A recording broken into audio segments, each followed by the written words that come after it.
It's Red Eye Radio. Gary McNamara and Eric Harley talk about everything from politics to social issues and news of the day. Whether you're up late or you're just starting your day, welcome to the show. From the Uniden America Studios, this is Red Eye Radio. Hello and welcome. He is Gary McNamara. I'm Eric Harley as we begin a Wednesday. Can we call it Whistleblower Wednesday? Gary, how are you? I think we have a new name for Wednesday, or at least this Wednesday. Well, I'm just, after yesterday talking about the No Labels Party, and we had talked about an op-ed piece by, I don't know who the guy is, but you could tell. I mean, he was extremely liberal, and he was just, like most Democrats and liberals, just panicking over the No Labels, the No Labels Party, and just any third party candidate, because most view that whether it was Manchin running for the third party, if he decided to run as a third party for the No Labels, or Cornel West. And there seems to be more worrying about Cornel West, actually, because the left wing of the Democratic Party may abandon Biden. But it was like, well, the No Labels Party doesn't stand for anything. This is just ridiculous. It's childish. It's what we've said all along. You've got to stand for something, and whether it's the No Labels Party or the Forward Party, they basically have said, well, we're not going to get involved in dealing with any type of controversial issue. Tell me what issue right now is not controversial. Yeah, right. They're all controversial. It's basically, well, we just want to be a political party where, let's not call it the Forward Party. Let's not call it the No Labels Party. The Kumbaya Party. How about that? Kumbaya. Well, the controversy of paper or plastic. There's your choice. Paper or plastic's killing the ocean, and paper's killing the trees. You can't go anywhere without a controversy, and you can't go anywhere as a party without picking a side. You have to pick paper or plastic. Good luck. No labels. And reading here, and this is why I'm laughing, reading from Andrew Klein from National Review, of course, a conservative, on his comments on it. I'm just laughing here. It says, because West Virginia Senator Joe Manchin was the headliner, a small group of anti-fossil fuel protesters gathered outside. Nearly fossilized themselves, they handed out anti-Manchin pamphlets and tried to discourage attendance by calling Manchin, and by extension No Labels, a shill for the fossil fuel industry. One woman walking past the protesters shouted back, "I don't want to go in either," implying that she was there only to accompany her companion. That sentiment seemed to permeate the humid July air. People weren't inspired to show up as much as they wandered in as part of a rambling quest for direction in a politically alienating time. It was the latest stop on a long, lonely, haphazard search for a new political home. Attendees were told that they'd be present for the unveiling of the No Labels Common Sense Agenda, a plan to unite Americans behind a vision of better, less divided future. But headliners Joe Manchin and John Huntsman didn't tug very hard on the curtain that hid the plan.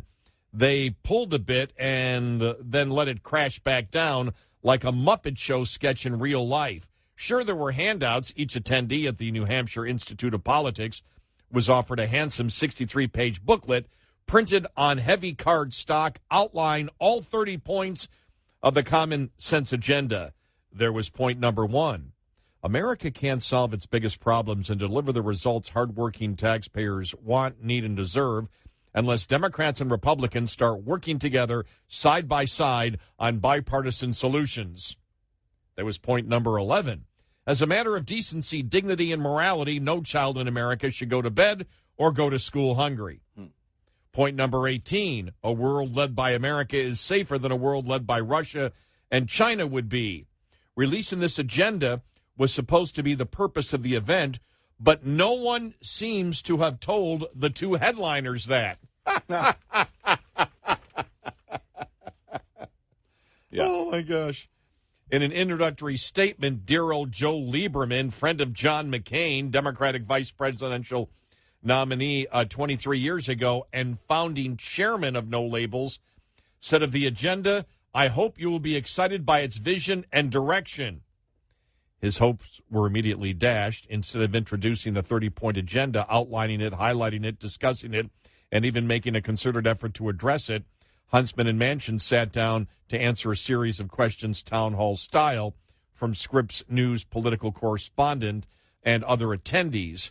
It felt like a press conference was called and the town hall meeting broke out, except the town hall was planned. It was an event. There was no presentation of the 30-point agenda. Yeah. No rallying the audience around a shared vision, leaving them excited to participate in a new political movement. Instead, the moderator was allowed to ask whatever question he wanted, and microphones were passed around so audience members could steer the conversation in whatever direction they wanted. And steer they did. One moderator asked the moderator asked political questions, looking at Manchin and Huntsman. Is this the presidential ticket? Then the attendees took their turns. Naturally, the first audience question, in true New Hampshire primary fashion, was from a political activist who asserted a dubious string of premises to lead to her attack in the form of a question barely on Joe Manchin for supporting the fossil fuel industry, and so it went. Audience members asked about their personal issues, and Huntsman and Manchin gave their personal answers. It wouldn't have been disappointed if it wasn't so hilariously predictable. On fossil fuels, Huntsman said he thought a carbon tax was a good idea. Manchin immediately disagreed strongly, saying, I have never supported a price on carbon. So the whole point of the No Labels, as we talked about the Ford Party and then the No Labels, is that we're going to avoid controversial issues. And then the first thing they get to is the insanity of the carbon-free movement or the climate change movement, and they completely disagree. And so it's the typical Democrat versus Republican, and they're supposed to be beyond it. Yeah. Oh, I just love it. It's, again, they want to pretend like they're neutral on issues. Like Evan Thomas was saying about Obama. We rise above. We hover above the other parties. No, you don't. Because you either have a spine or you don't. The spineless party, the no spine party. It's so funny. He goes, you won't find any more concrete answers on the No Labels website. There under the fact sheet is a question, what does No Labels stand for? Here's the answer. You ready? We care about this country more than the demands of any political party. Yeah. Political leaders need to listen more to the majority of Americans and less to the extremists on the far left and right. We are grateful to live in a country where we can openly disagree with other people. America isn't perfect, but we love this country and would not want to live anyplace else. We can still love and respect people who do not share our political opinions. We support and are grateful for the U.S. military. No Labels principles are so calorie-free that its own leaders seem to have swallowed them without knowing what they'd eaten. Where does it have helpful suggestions? Build more housing, stop deficit spending. It struggles to articulate how any of these goals will be achieved. After all, it's running a candidate for president, not proposing a concrete agenda to be passed by Congress.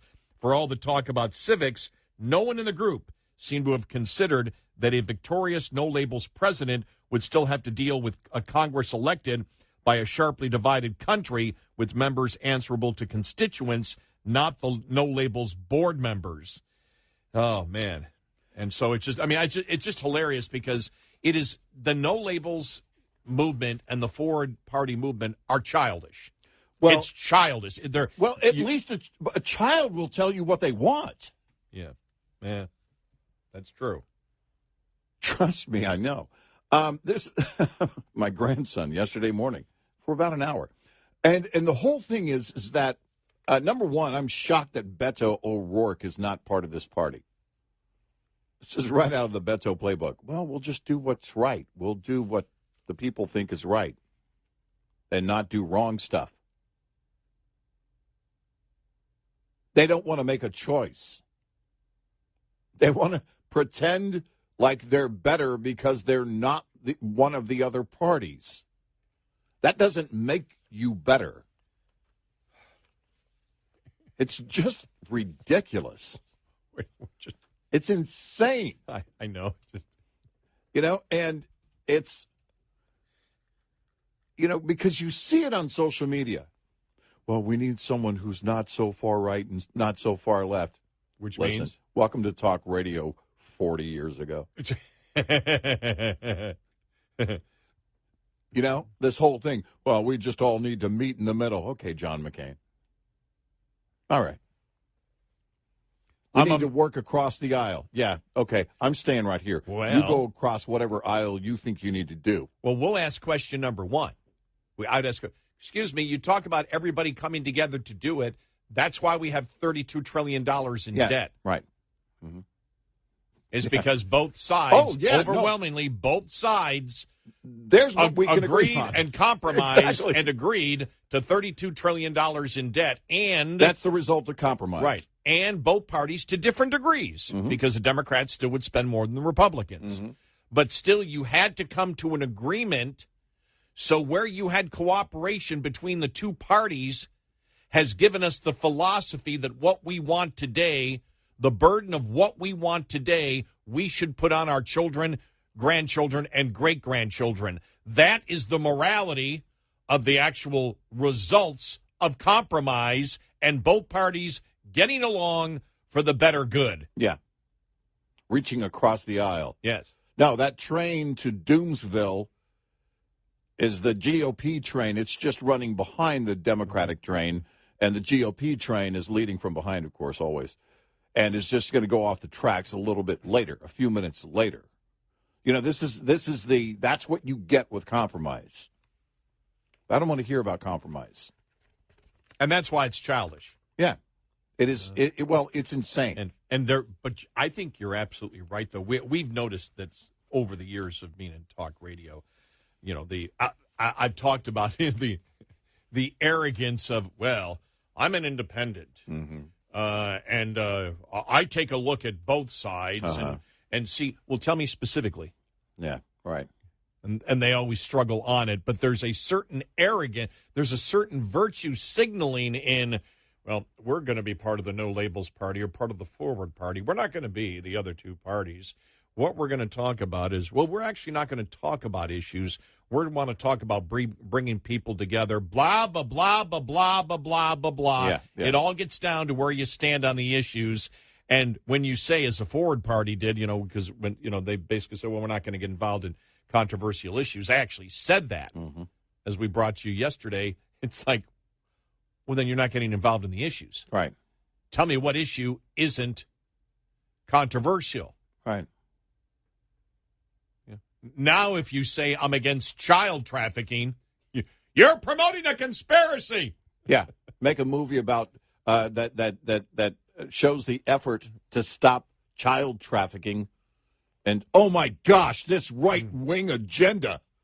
They're wanting to save children and whatnot. We need to compromise. The state needs to be teaching sexualized content to 5-year-olds. No, they shouldn't. Right, let's compromise. We'll do it at 7 years old. Yeah, right. Sorry, that's not going to work. Yeah. Yeah, no compromise. Sorry, that's far, far, far behind us. By the way, if anyone on the left, in terms of the rank and file, wants to move over the aisle and, be reasonable, especially when it comes to items like you just mentioned, when it comes to what we teach children and mutilation surgery, you're welcome. You're welcome to join us. On that issue, you're welcome to join us. All right, Gays against grooming. I don't know. Did we play? There was something yesterday or day before. I don't know if we played the audio. I think it was on Twitter. Okay. No, it was a Twitter thing. I'll find it. Yeah. I'll find it again. Yeah. It was on the Twitter site. Because to me, that's not an issue that's left or right. It's right or wrong. It's real simple. But it is left and right. Mm-hmm. No, they've made it left and right. Right, because that's where the no labels party, the forward party, we need not to worry about political party and not what's left or right, but what is right. Okay, child mutilation. Tell the left that. Yeah, exactly. Child mutilation is flat out wrong. The left has made it divisive and politicized it. It's not political. It's not left or right. It's abuse. And if you are part of it, you belong in prison. 866-90-RED-I. Keep your engine humming in the heat this summer by keeping up with preventive maintenance. Think your PM is complete after your oil is changed? Think again. There's grease, transmission fluids, and gear oil to consider too. Transmission fluid, for example, prevents wear of gears, bearings, and bushings, protects against corrosion, and acts as a heat transfer fluid. You may not think about this every time you get behind the wheel, but as soon as it's not doing its job, you'll notice. Misapplication of transmission fluid can mean reduced fuel economy and abrupt or hard shifts if the static friction is too high. It can also cause sluggish operation at low temperatures if the viscosity is too high and leaking through seals if viscosity is too low. This report is brought to you by Shell Rotella. Shell Rotella, with advanced synthetic technology, is designed to help keep your rig running with more mileage and less maintenance. We'll be right back with more Red Eye Radio with Eric Harley and Gary McNamara.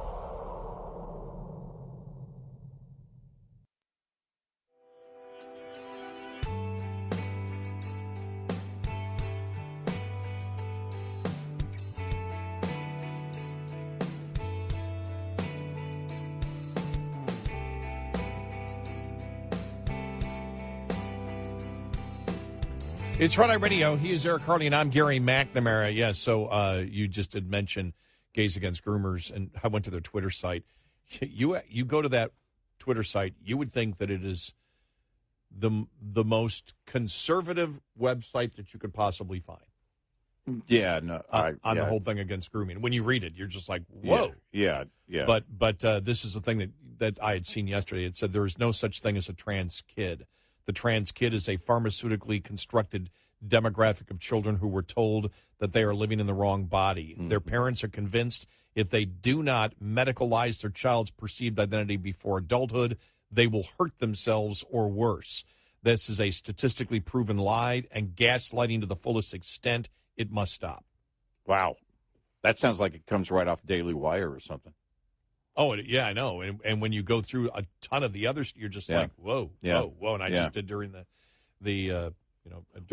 during the break. So, where does, because we were talking about the forward party and the no labels party, not wanting to take any type of positions on anything. Right. And it's just like, what a waste of time. And everybody knows it. That's the thing. Yeah. And it was, but the virtue signaling that exists out there, well, we're not like the other parties. Mm-hmm.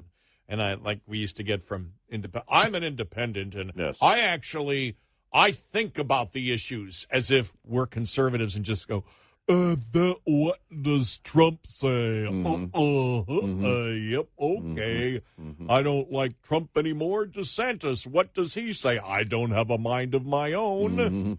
Mm-hmm. Because I'm a conservative. Go Pence. None of us say that. I should switch to an independent where I actually use critical thinking skills and look at what's right on the left and what's right on the right, or on the left, on the right and left, whatever. So. But I mean, I've been, we've been dealing with that arrogance for the longest time. Well, you guys are conservatives. I'm an independent. Yeah. Yeah. You go be loyal to your party. We're going to be over here being loyal to nothing.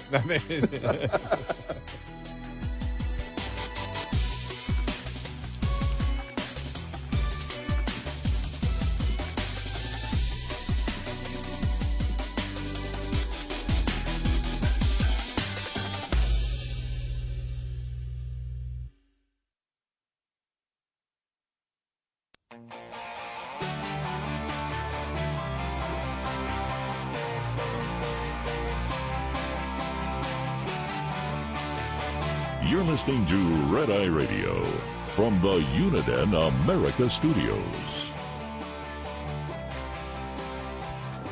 It's Friday Radio. He's Eric Harley, and I'm Gary McNamara. Well, yesterday, Trump saying that he got a letter from the DOJ, what's called a target letter from the Department of Justice, that he is a target of the January 6th probe. Mm-hmm. And when I heard that, I went, for what? Yeah. The first thing I thought of was there's nothing in the speech they can get him on. No. They have to have something else. I just don't get it. And as it went on and, the talking heads are talking about it and, the stupid CNN, well, you had the special prosecutor come out of Subway and, yes, that's a definite message to Trump. And I went, what's the message? Yeah, what message? And I'm just like, okay, everybody's reaching here. Nobody has any idea.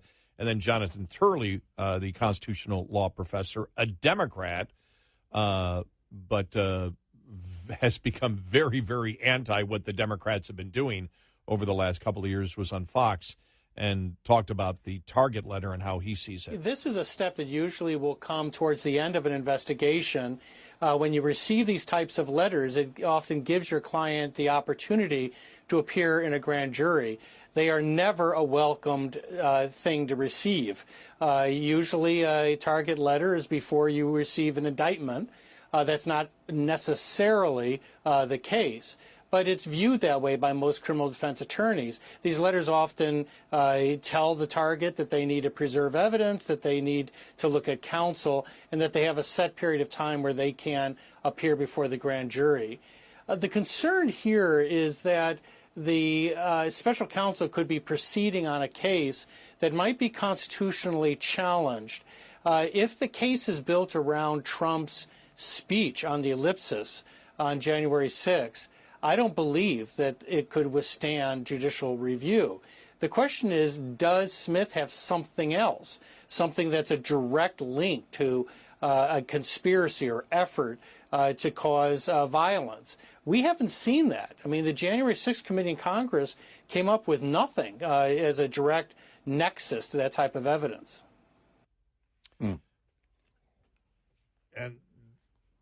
And so you throw your hands up in the air. I have no idea what they would be looking at. And when you look at, for example, and we went through everything the January 6th committee did, which, again, was bogus because they never allowed, and that's the thing, the January 6th committee never allowed any type of cross-examination from the target, who was Trump, who would have been the defense, except there was no defense. It was simply all allegations, and they got nothing. They got absolutely nothing. So you look at this and you say, what in the world might they be looking at, and would it withstand constitutional review? Well, or court review, judicial review. Yeah, is it part of the criminal referrals that they sent from the January 6th? Because if that's the case, then that's a reach. If they sent a criminal referral to the DOJ, well, they did.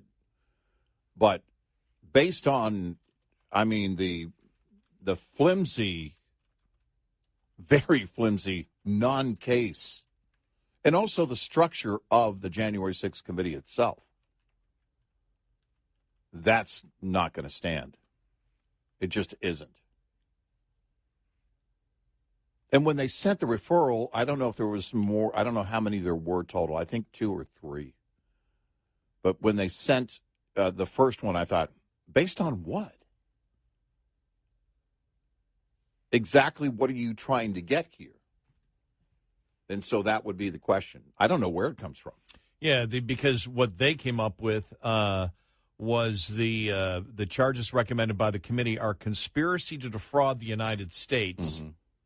Yeah, right. Obstruction of an official proceeding in Congress, which that's not going to stand. And neither is defraud the United States. Conspiracy to make a false statement. Conspiracy to make a false statement. False statement where? Yeah, where's the false statement and where's the conspiracy behind it? Right, but there is no such thing as conspiracy to make a false statement. Right. People make false statements all the time. Political parties, that's the whole point. If there's a conspiracy to commit perjury, that's one thing. But conspiracy to make, and that's why it was laughed at, conspiracy to make a false statement. What are you talking about? Yeah. well, you said the election was stolen. Well, then all the Hillary's doing life in prison. Right. I mean, it's just Stacey Abrams. Yeah. I mean, it's without life without parole, conspiracy to make a false statement, and aiding an insurrection. Mm-hmm. Yeah. So, wasn't an insurrection because you would have to have then conspiracy for that.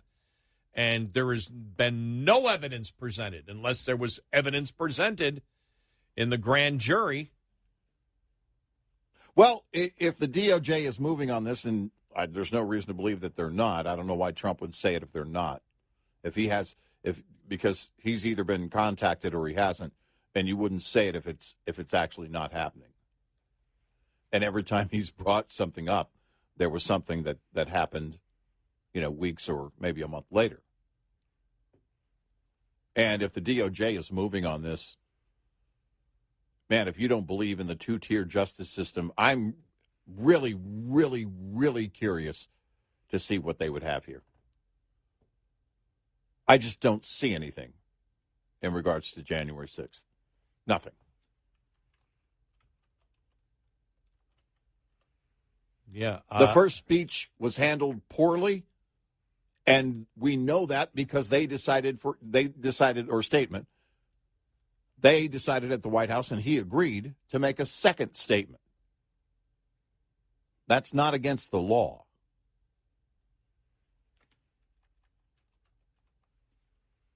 Yeah. So I just don't. I don't know where they're going. No. And we've gone through this all before. Yeah. We've gone, this isn't the first time, that we've gone through it, and you look at it and it's just like, I don't know where they're going. Man, if this is another weak attempt by the DOJ,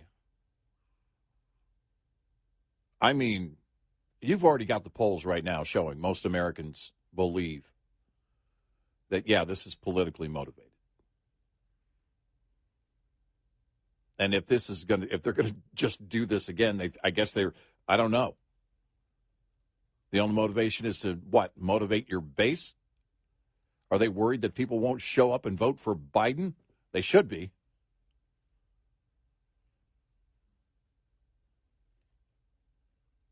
Yeah, that's your DOJ. That's Merrick Garland, everybody. I'm very curious to see what kind of case they would have here.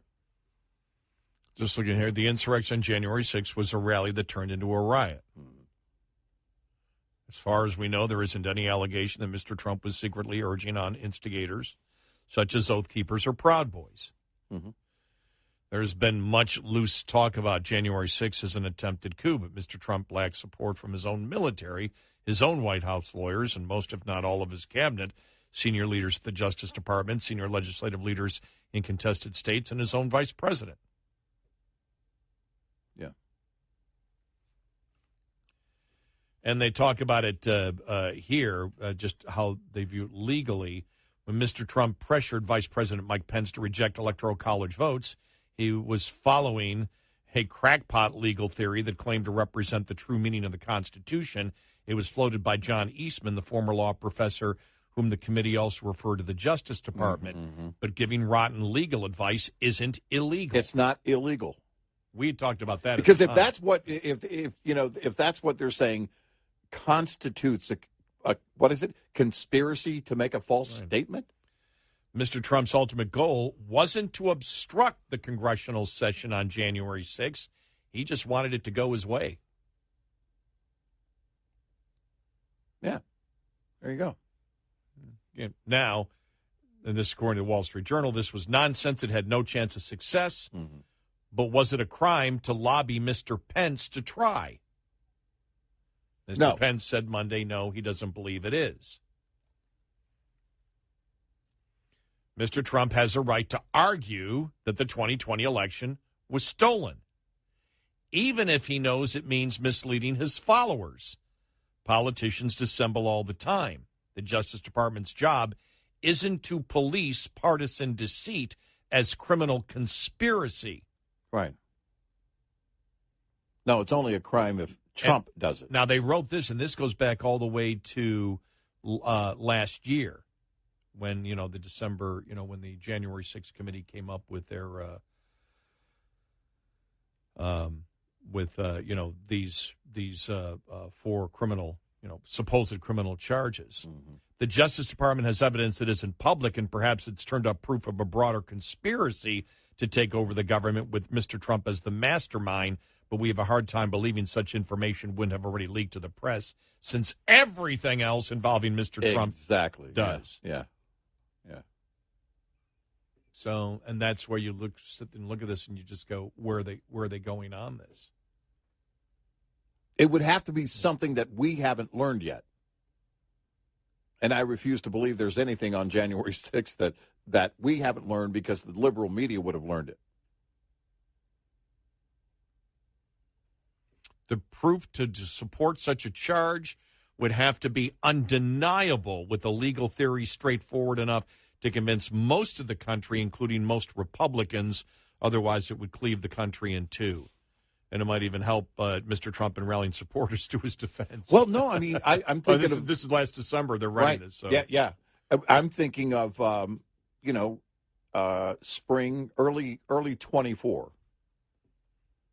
Spring, maybe early summer of 24, and all these cases just imploding.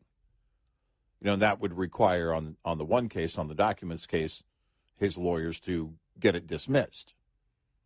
And, that's, I think as days go by, many people believe that's a longer and longer shot for that to happen. But the point being is that these weak cases, if all of a sudden they go away because a judge dismisses them, one or a number of them, different judges, of course, if judges are dismissing these cases in the summer of 24 when things are heating up and he's the nominee, ouch.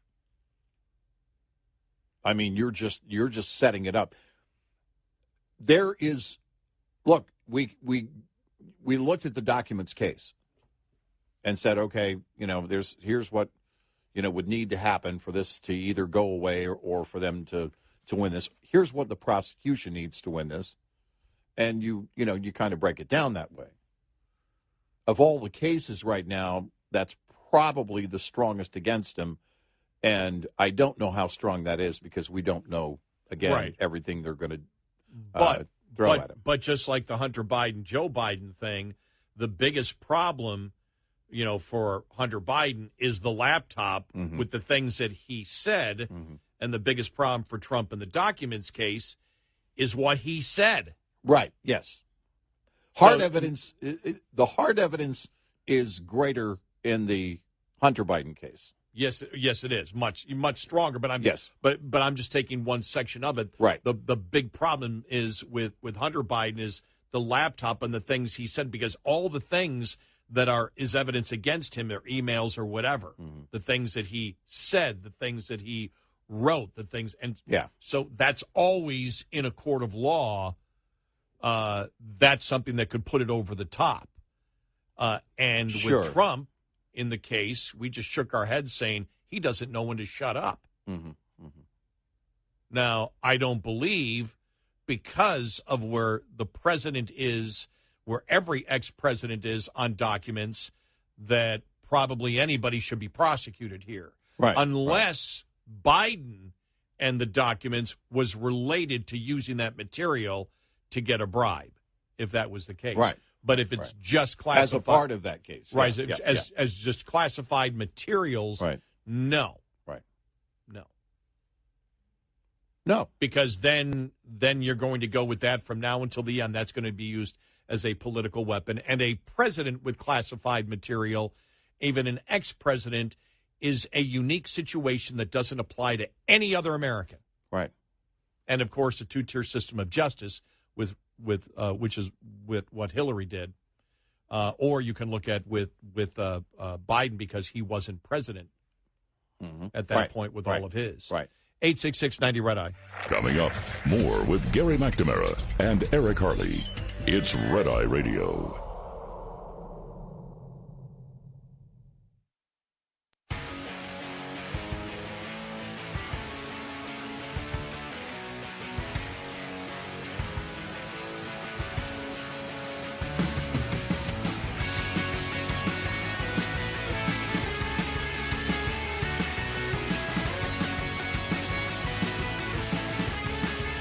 It's Red Eye Radio. He's Eric Carney, and I'm Gary McNamara. Whistleblowers. It's Whistleblower Day. Whistleblower Wednesday. I like that. Gary Shapley and Whistleblower X, who will be identified, will testify later on today. We'll get to that and more on the way.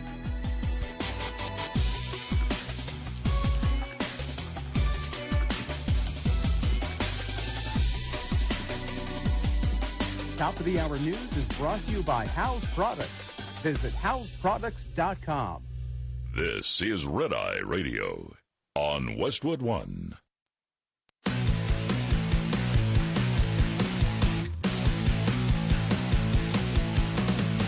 Now, it's Red Eye Radio. Gary McNamara and Eric Harley talk about everything from politics to social issues and news of the day. Whether you're up late or you're just starting your day, welcome to the show. From the Uniden America Studios, this is Red Eye Radio. And he is Eric Harley, and I'm Gary McNamara. Good morning. Download our Red Eye Radio app today and listen when and where you want. Whistleblower Wednesday. It's Whistleblower Wednesday, that's right. We, we had the whistleblowers that were out there for the weaponization of government. Mm-hmm. Was that about 2 months ago? I don't know. Time is flying by. I don't know if it was a month. Yeah. I don't know if it was a month ago or 2 months ago, 6 weeks ago. I think it was sometime in the past. I narrow it down. And part of the problem for the Democrats is the polling, whatever polls you show, whatever polls that come out. We're not showing anything. They come out. We have nothing to do with showing them, but whatever polls come out show that the American public and the majority of public are heading in the direction that it's a two-tier justice system. Mm-hmm. And that is a huge problem. The whistleblowers today, which will be Gary Shapley and Whistleblower X, who will be identified at the hearing, according to Comer a couple of days ago. And what does Comer expect to accomplish? This is Comer on CBS News yesterday with Catherine Herridge. What is the goal of the IRS whistleblower testimony? Well, we want this to be a very substantive hearing. Two goals I have is, number one, to determine whether or not there were crimes committed by the Biden family, and number two, to determine whether or not our federal government has obstructed in the IRS investigation of criminal activity by the Biden family. You recently heard from a former senior FBI official about this investigation. What can you share? Well, I can share that he 100% confirmed what the whistleblower said with respect to their investigation being obstructed. The whistleblower confirmed what the whistleblowers told the Ways and Means Committee in the transcribed interview, that the day before they were set to interview Hunter Biden about criminal activity, that the Secret Service and the Biden transition team were both tipped off and warned Hunter Biden, and then mysteriously this interview never took place after that. So that's very concerning. That would lead one to believe that there was obstruction of this investigation. That was on CBS. So it's being covered. And what I would expect later on today, what the Republicans' goal is. The Republicans' goal, I think, would be twofold. Number one, to have the IRS agents say why they believe Hunter should be charged with the felony. And secondly, I expect Republicans to get to the point of talking about the actual money trail and whether they believe the money trail went to Biden. Because if they just go after Hunter, that's not enough. Yeah, right. Because the target, now, you do want to do this because of the sweetheart deal that Hunter Biden is getting. That I understand. But the political target here for the Republicans is Joe Biden. And so it's twofold. You want the IRS agents to talk about how Hunter Biden did not pay his taxes, why it should be a felony.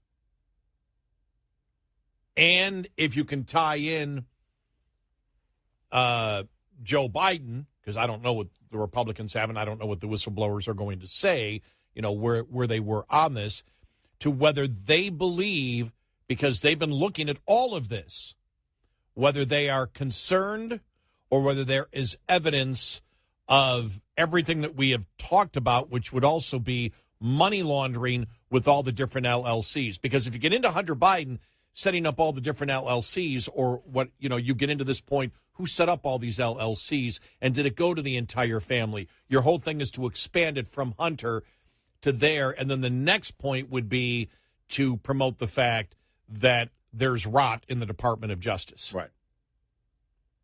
Those are the two things that you would wish to accomplish if they're Republicans. If you're the Democrats, I think the only thing that you have, who was it? Some other Democrat came out yesterday and just said, was it Democrat? I can't remember. No, it was a former aide of Giuliani. Came out and said, they should just drop this. There's nothing there.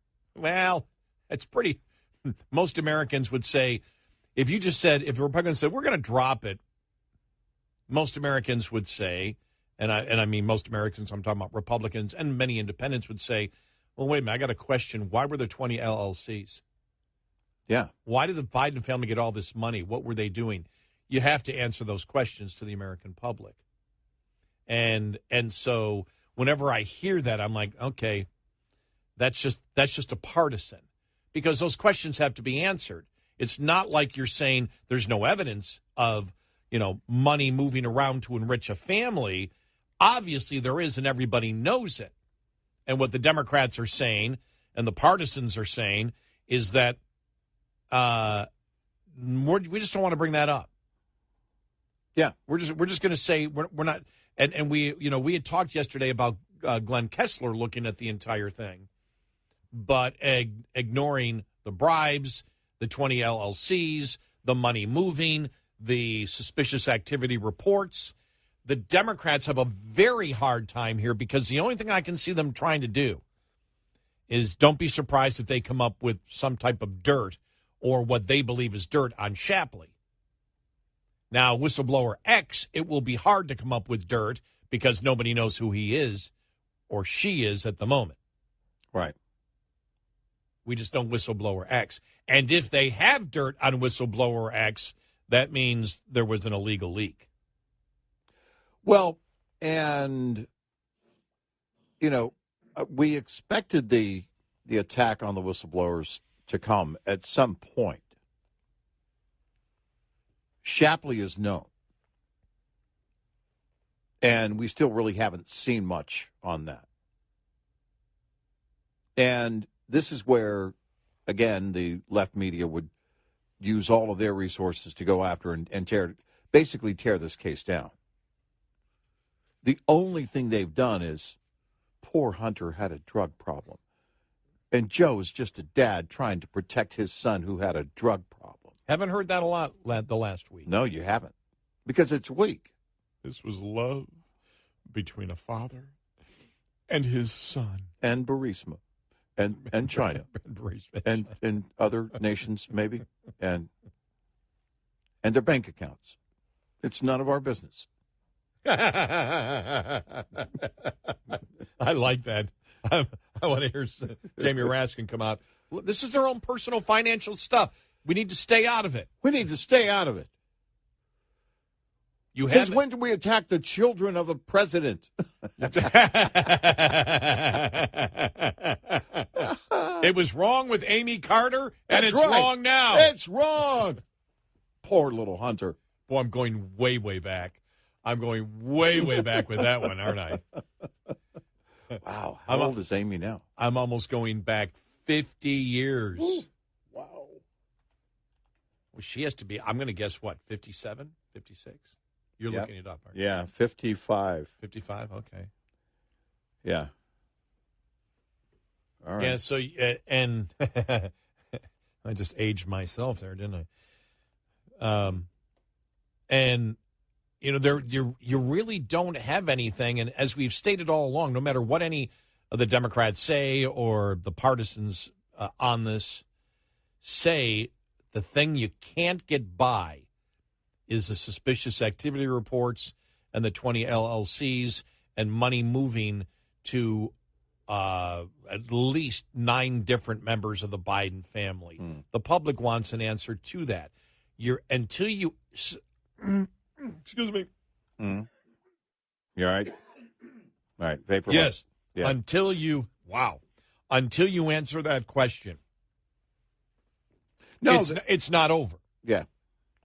No, this is, look, there are so many huge questions that are wow, what the hell?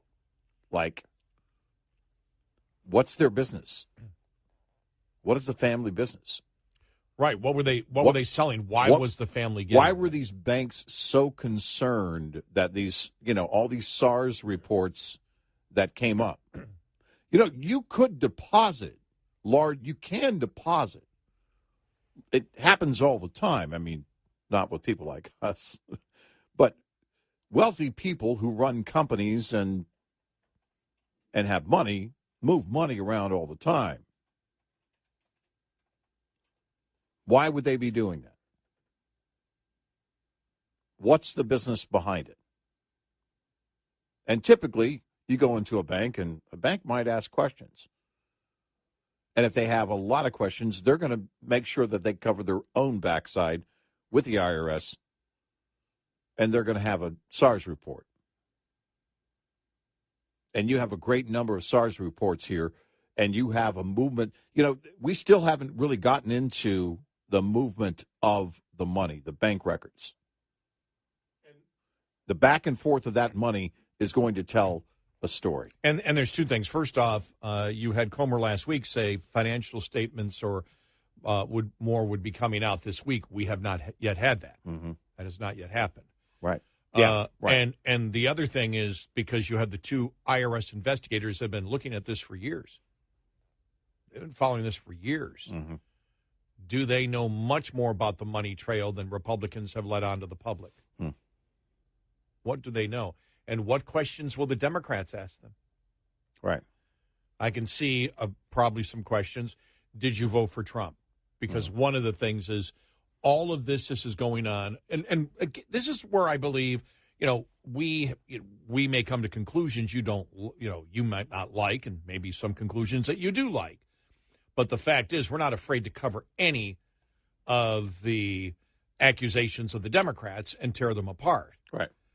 That's one thing that you see from the mainstream media. They don't cover a lot of this. We cover everything because our first goal is to get to the truth.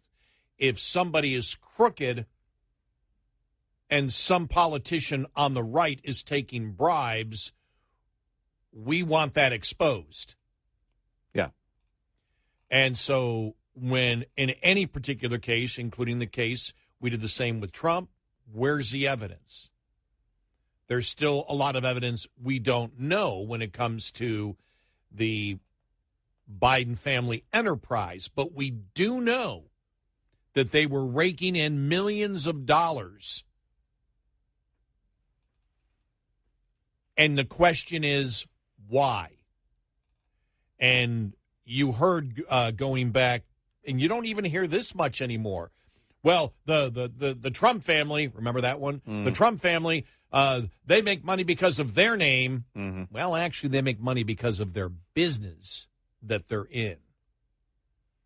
Yeah, they actually, you could make the case that they gave up earnings potential, a great deal of earnings potential, based on Donald Trump becoming president. Right.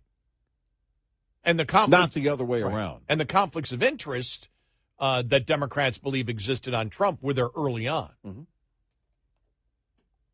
Remember if when you he think had, you need to investigate it and you've got something, then investigate it. Yeah, investigate it.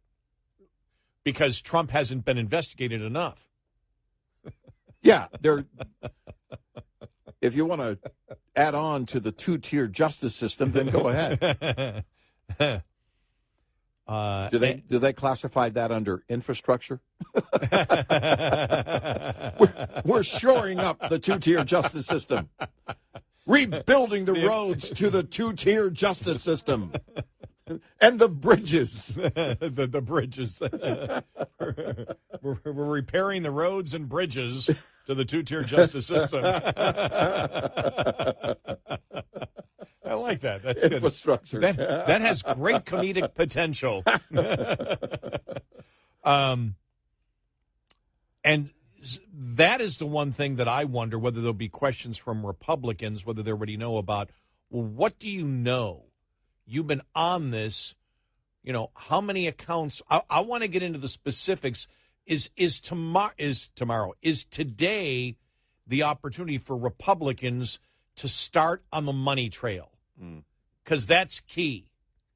And will it be the beginning, especially when Comer teased it last week, that we're going to find out, more things that will absolutely shock Americans? Well, you've got these IRS, these IRS agents who are supposedly top-of-the-line agents. Mm-hmm. Well, if they are, there's a ton of questions I would ask. Do you believe that money went to Joe Biden? Did Joe Biden report the money that went to him if the answer is yes? Right. How much? You saw that Biggs came out yesterday and said it could be $100 million. First thing I thought of was don't exaggerate. If it's not, don't exaggerate. Yeah, don't. Now, for some reason, I've had $50 million in my mind, and I don't know why that number is stuck in my mind. It may be because somebody said it at one point. We think it could be, and then it just kind of sat there in the back of my mind. I really don't know why $50 million was in my mind. And I've said this before. But I don't know how much it is. 866-90 Red Eye. Surviving and thriving as an owner-operator has just as much to do with managing costs as it does with generating revenue. Understanding basic principles of operating costs can save you thousands of dollars a year. Costs are not the same each month. If 9,600 miles are driven one month and 10,000 miles the next, two different sets of costs apply for each month. For example, if your tractor payment is $1,850 per month and you drive 9,600 miles in the month, your tractor payment is costing you 19.3 cents per mile. Drive 10,000 miles, though, and that same payment will cost you 18.5 cents per mile. This is one of your major fixed costs while paying off a truck loan. The difference in this example is only a fraction of a cent, which may seem like small change, but it ultimately amounts to $960 more annually on the bottom line. Because though fixed costs do not go down over time, you can reduce your cost per mile with more paid miles. Owner-Operator Business 101 is provided by Shell Rotella with advanced synthetic technology. For more information, go to overdriveonline.com to the Overdrive's Partners in Business section of the website for more detail on Business 101 and many other topics. Lines open for your calls. 866-90 Red Eye on Red Eye Radio.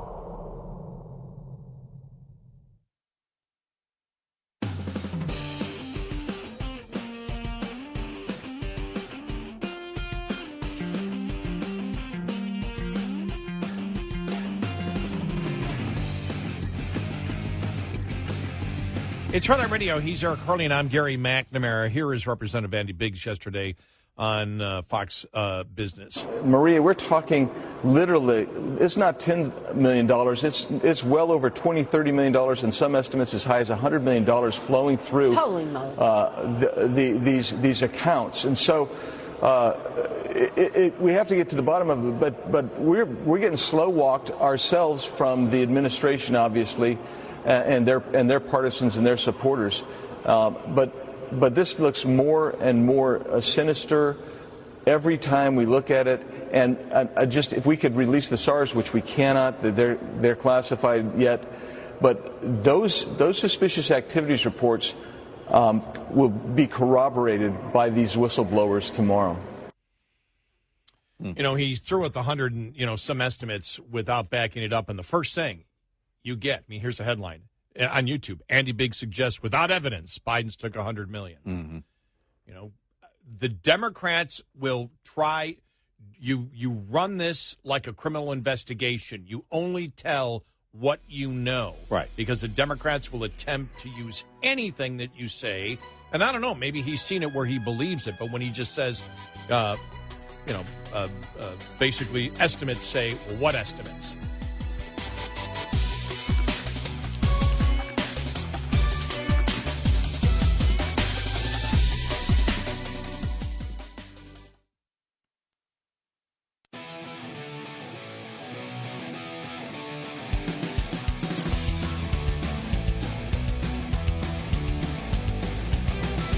On your smart speaker, say, play Red Eye Radio. And, if you're really nice, she might. Red Eye Radio. And he is Eric Harley, and I'm Gary McNamara. Good morning. Download our Red Eye Radio app today and listen when and where you want if you can't listen live overnight. I think that, when you look at any investigation that's going on, either criminal or political, there comes to a point where you say, all right, enough of the evidence that is leading you in a particular direction. It's time to close the deal with the American public. You know what I mean? Or if time to close the deal with the jury, time to close the deal with the American public. I hope the beginning of that starts today with the IRS whistleblowers. When I just heard Biggs say, well, the SARS reports are still classified. Why? Is that because the Department of Justice is keeping them classified? Why would they be classified? And when can they be unclassified if Congress is doing an investigation? How can Congress do an investigation if everything remains classified? And does that mean the majority of members of Congress can't see what's going on there? We know the generalities that these SARS reports exist. When can they become open? Or can only the Department of Justice do that if it's a criminal trial? Those are the questions that I have, because I think most people, look, we get it all the time where our listeners will say, but where is this going to lead? Well, there does come a point, it's like, okay, where's this going to lead? Because it does come across, even if it's incorrect, because there's a certain time frame that it takes. When the Republicans were in office 2 months, you had Republicans complaining, how come they don't have anything against Biden yet? Well, they've only been in office. They've only been there for 2 months. The committees are moving forward. But we all know in what direction this is going. Are the Republicans just going to continue to make it drip, drip, drip, drip, drip because it is politically advantageous for them? Or that they have no other way to proceed because they're being held back by the Department of Justice and by the Democrats and by the executive branch because they're going after the leader of the executive branch. If so, I think they need to be clear. I'm still not happy with the way they've communicated all of this. If you were to ask me, say I'm probably 65% pleased. But there's a lot of things that you can answer questions right at the very beginning. You could hold press conferences and say, here are the questions that are being asked out there. And we're going to address them. Now, they may not even be questions that have been addressed because reporters aren't asking the right questions, but they're questions that should be answered. What was the one we said last week that we're like we can't? Oh, on Director Wray. On Director Wray. Yeah. Did you tell Comer or not that the FD 1023 existed or not? Right. Did you tell them? And did you tell them before they told you? Is this how it went down? And that question was never, which amazes me. It should have been the first question. Because the number one thing you're attempting to do as a Republican Party is discredit a witness that you believe is working against you and is not telling you the truth. And if you can destroy their credibility with question number one, that's what you do. To this day, and that was a week ago now, we still haven't had that from the Republicans, where they said we should have asked this question, or even when I saw the story yesterday where the Republicans said, we went to Ray and wrote him a letter and said, you need to address these things and maybe back off your testimony because we view these as being lies. Mm-hmm. None of them addressed the question of, again, and when I read it, I go, okay, they must have never asked the question because I've never been able to find where they asked that question. Director Ray, did you tell Representative Comer that there was no such FD-23 that existed until he and Grassley told you they had already seen it? Is that true? And if you did not tell them, why did you lie to them? Why wasn't that question asked? You and I, the night before, that was the number one question that we said we would ask, never came up. Why not? And, you know, because, and I would think, I would hope that each committee involved here has a collective approach, that leadership on the committee is talking to all of the GOP members on the committee, and they're going through something and basically coming up with a plan of what you are looking to get from that day's hearing, what you're looking to accomplish, and how on that day and days leading up to it, they didn't come up with that. All right, somebody needs to lead with this question. Whoever's going to do the first questions, this needs to be number one.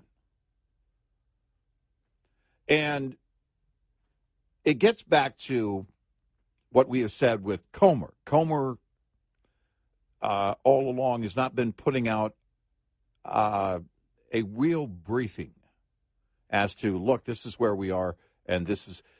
It may sound repetitive to members of the committee. It may sound competitive to leadership on the committee. It is not repetitive to the American people, to the people who are not living this day to day. It's important you line this out and say, this is what we believe has happened. Based on what we know so far, this is what we believe has happened.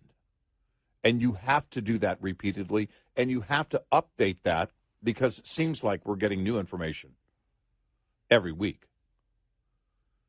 And there's no telling what we'll learn today. But it is imperative that it is lined out, that there is a, and if you have to do a presser before or after, you line it out for the American people. Here's what we believe happened. Here's what we know so far, based on testimony, based on documents we have seen, based on what we have. And you don't throw something out there like, well, we believe it could be $100 million being moved around. Or estimates. Or estimates believe, say that it could be $100 million.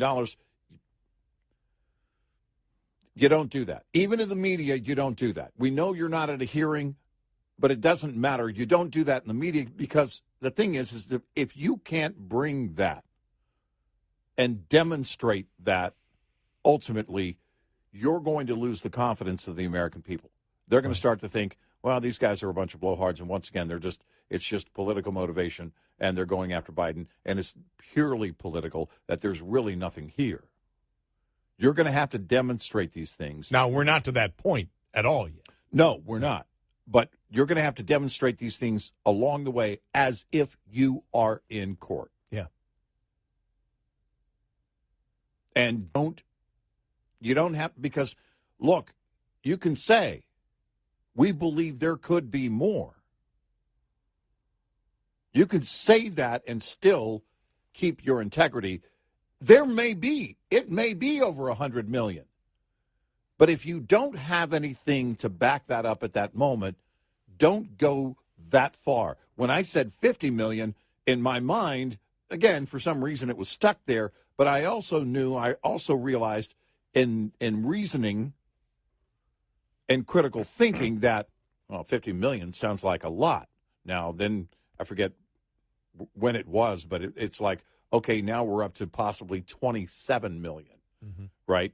With all the, okay, all right, that's a lot of money. And then eyebrows start to raise, and you demonstrate that, and they did. With the 27 million, they said, okay, We've got this and we've got this. But you need to approach it with sure footing each step of the way. Yeah, that you're not exaggerating any part of it. You don't need to exaggerate any part of it. You don't need to do what Democrats did with Russia collusion, which was lie about everything. Right. And they made it up as they went along. Right. You don't need to do that here. And as long as you have, and we know the SARS reports exist, and, it seems like some of the Republicans are getting frustrated. I wish we would have found out from Biggs, well, why are the SARS reports classified, and when can they be declassified? What's the process? What's the process of that? Now, they're not being, when we say declassified, it's not, I believe, that they're top secret. Right. I believe it's because they're financial records. Yes. Right. There's somebody's personal financial records.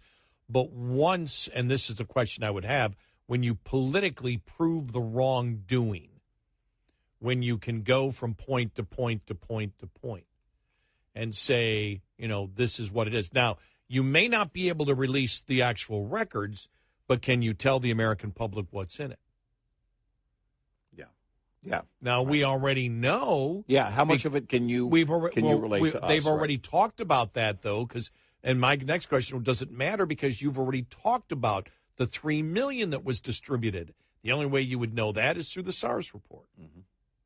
Mm-hmm. So you've already, the $3 million that went to everybody in the Biden, family and the different amounts. You can only know that through the SARS report. Yeah, knowing the different accounts that it was, that they were going into. So and with Comer, what he said last week, he implied that there was going to be new information based on bank records. He didn't imply; he said it. Well, what he said was, we're going to have some new information next week, and something about this may lie, but the bank records don't lie, or something like that, to that effect. And so the way that he paired those two made it sound like we're going to see bank records. And if you're promising that, deliver that. Don't go out on a limb and say, well, and because we've seen that before. We've been saying this all along the way. Don't Adam Schiff this. This needs to be, and by the way, on a lot of things, on most everything, I mean, I don't know, the majority of things, they have been. But there again has to be, if you're going to demonstrate this to the American people, it's imperative. I believe that the president is compromised. Many people believe that he is compromised. If he is, time is of the essence. There is no rational explanation, and they're not trying to give one. Right. They're just ignoring it as if it didn't happen. Right. And their media allies will not focus on the totality of the influence peddling that has gone on. Nobody has that answer. And all you get from the Democrats and the media is they'll either focus on, as we saw with Glenn Kessler yesterday, one specific allegation, but forget to add in a ton of other things like the 1023 and the movement of the money and the 20 LLCs and all that, the money going to 9 Biden family members. They won't address that because they can't. They can't without drawing suspicion to the Biden family and President Biden. It's that simple. Right. They can't. That's the problem the Democrats have.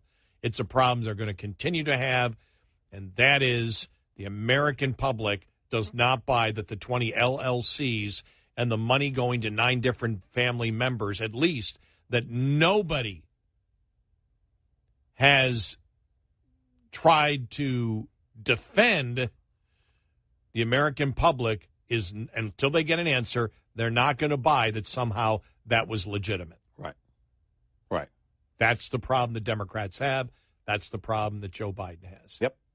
866-90-RED-EYE. Get in touch with Red Eye Radio, toll free at 866-90-RED-EYE.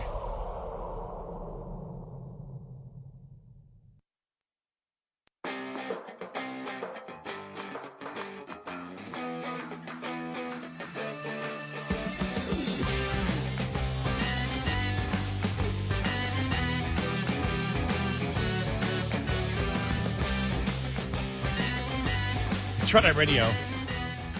He's Eric Carney. I'm Gary McNamara. I love you saw the headlines out there the last couple of days.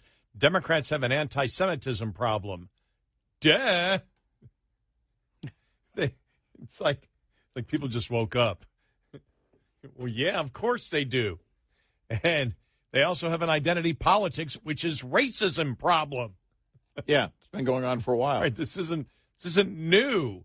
Just because people choose to ignore and by the way, the identity politics, which is the racist part of the Democratic Party, is mainstream throughout the entire Democratic Party. Mm-hmm. The anti-Semitism seems to be with, I think, yesterday it was roughly 9 members that voted against supporting Israel.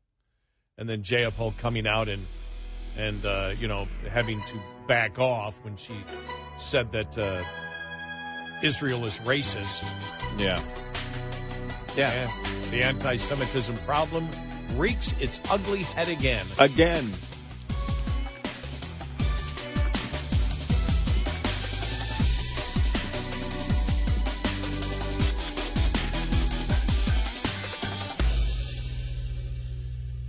This is Red Eye Radio on Westwood One.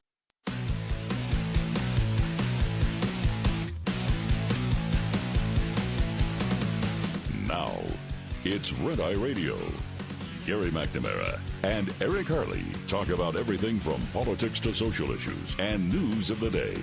Whether you're up late or you're just starting your day, welcome to the show. From the Uniden America Studios, this is Red Eye Radio. All across America and around the world, we are Red Eye Radio. He is Eric Harley, and I'm Gary McNamara. Good morning. Hello. It's Whistleblower Wednesday. Whistleblower Wednesday. Wednesday. All right. We haven't talked about this on the air or off the air. All right. So my question to you is, do you believe these two stories are related? This from the Daily Mail. Dr. Anthony Fauci was tonight accused of lying under oath over his knowledge of the dangerous virus research in China, which is feared to have caused the pandemic.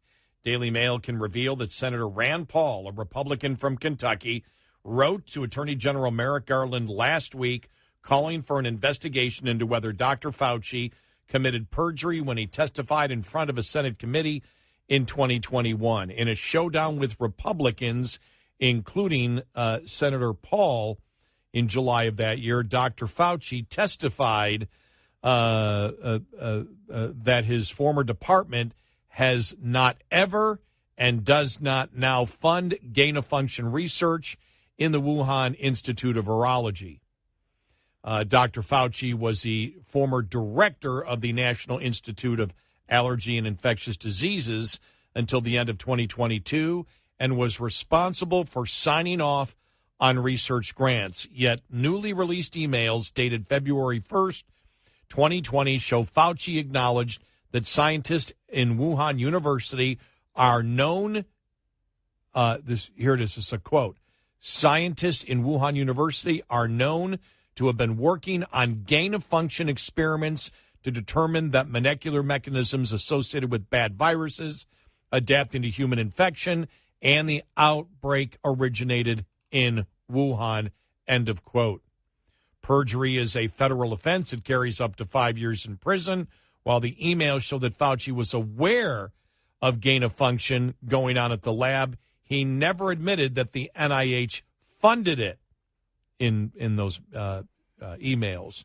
But the Government Accountability Office determined last month that the Wuhan Institute of Virology and Wuhan University did receive NIH funding, Senator Paul said in his letter to Merrick Garland.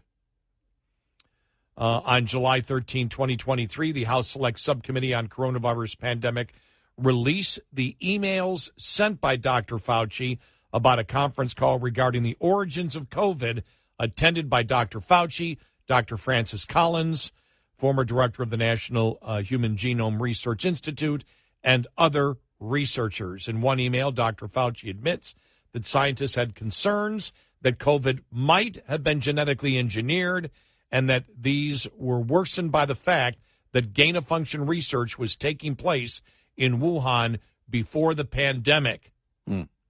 Gain-of-function research is medical research that genetically alters a virus to make it more deadly or infectious to try and get ahead of the natural mutations that might occur. At the hearing in July, Fauci stated that the NIH has never and does not now fund gain-of-function research in the Wuhan Institute of Virology, Paul said in the committee chamber, and yet gain-of-function research was done entirely in the Wuhan Institute and was funded by the NIH. Now, that's one story, okay? All right. And that story, actually, it did come out last week. And then there's this story from late last night.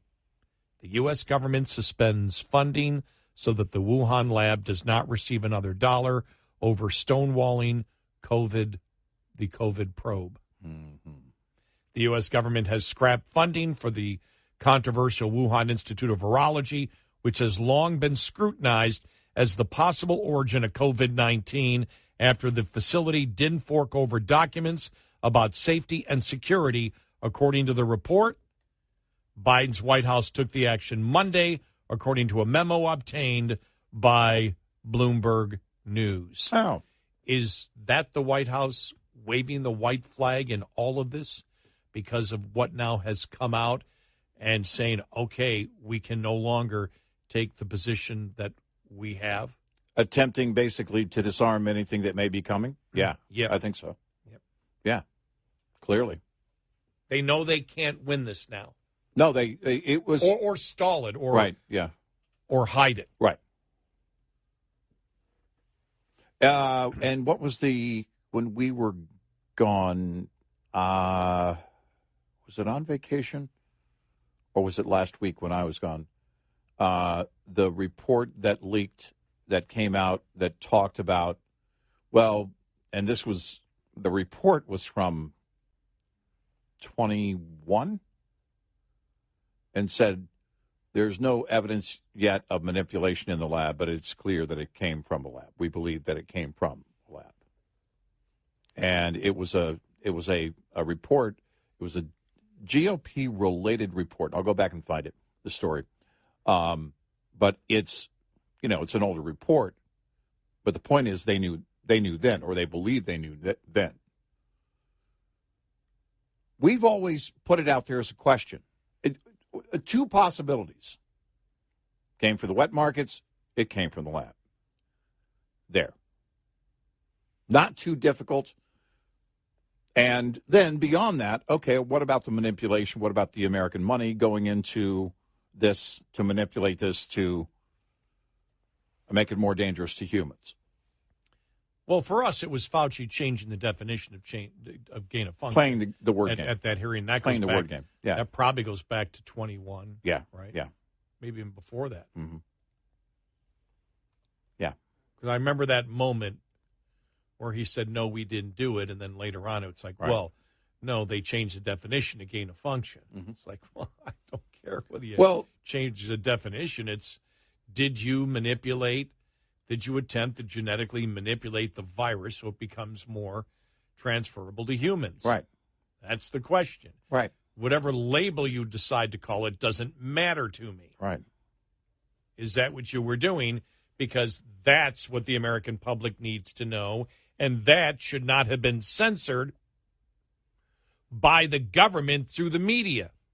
Well, and I wonder, too, what the administration knows about what what GOP in the House may have and what they may be looking at on their agenda.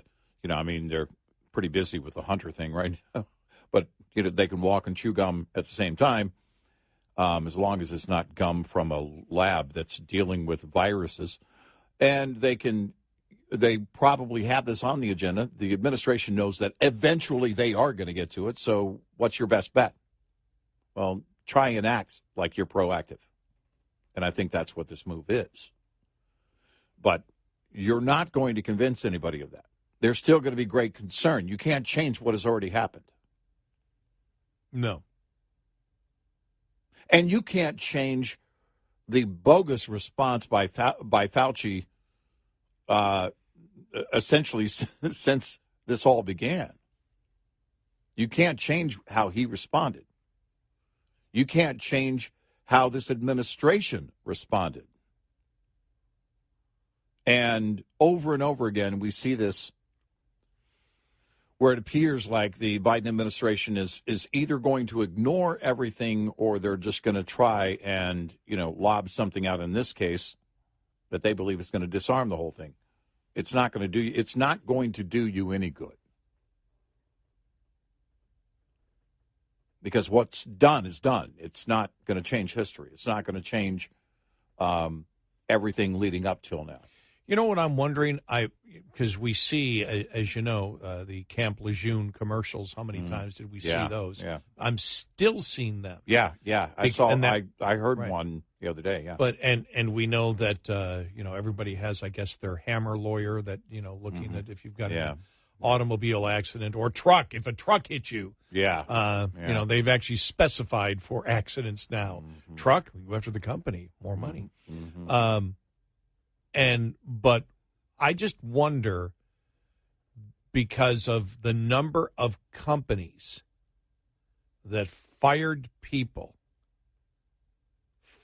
them based on the fact that they didn't get the vaccine and therefore we're firing you because you could spread it, and that was false. I mean, that was true, but I mean, it was, if you got the vaccine, you could still... It was based on false information. Spread it, right. Yeah. They fired you based on false information and at the same time defamed your character basically as somebody who, this is a person, we fired them because they wouldn't get it, and so they're not a team player. Right. They were willing to harm other people. Yeah, they're a crazy anti-vaxxer, whatever it might be. I just wonder whether that in the next year or so you're going to see the trial lawyers go, wow, there's a ton of money here. Oh, I think they're already lined up. I'm convinced they are, and right now you're not seeing the cases, but they are coming together, because I don't know how their calculators are probably smoking it about right now in terms of all the damage to not just the one person, but collectively anybody in that group. My gosh. There's no telling how big the lawsuits will be. Class action is almost a sure bet for the larger companies. That's going to be a given. Because if they took that action against individuals based on false information, and then, now, here's the question, and the defense of that, and for any claim, we were going based on what the CDC told us. We were going based on what Fauci told us. We were going based on government guidelines at the time. The thing is that it was known at one point, it reached a threshold of being known that you could still spread the virus if you were vaccinated. Well, the other thing was that haven't the pharmaceutical companies come out and said, well, we never made that claim. We just said, here's the vaccine. I think one of them the government made that claim. Right. We didn't make it. Right.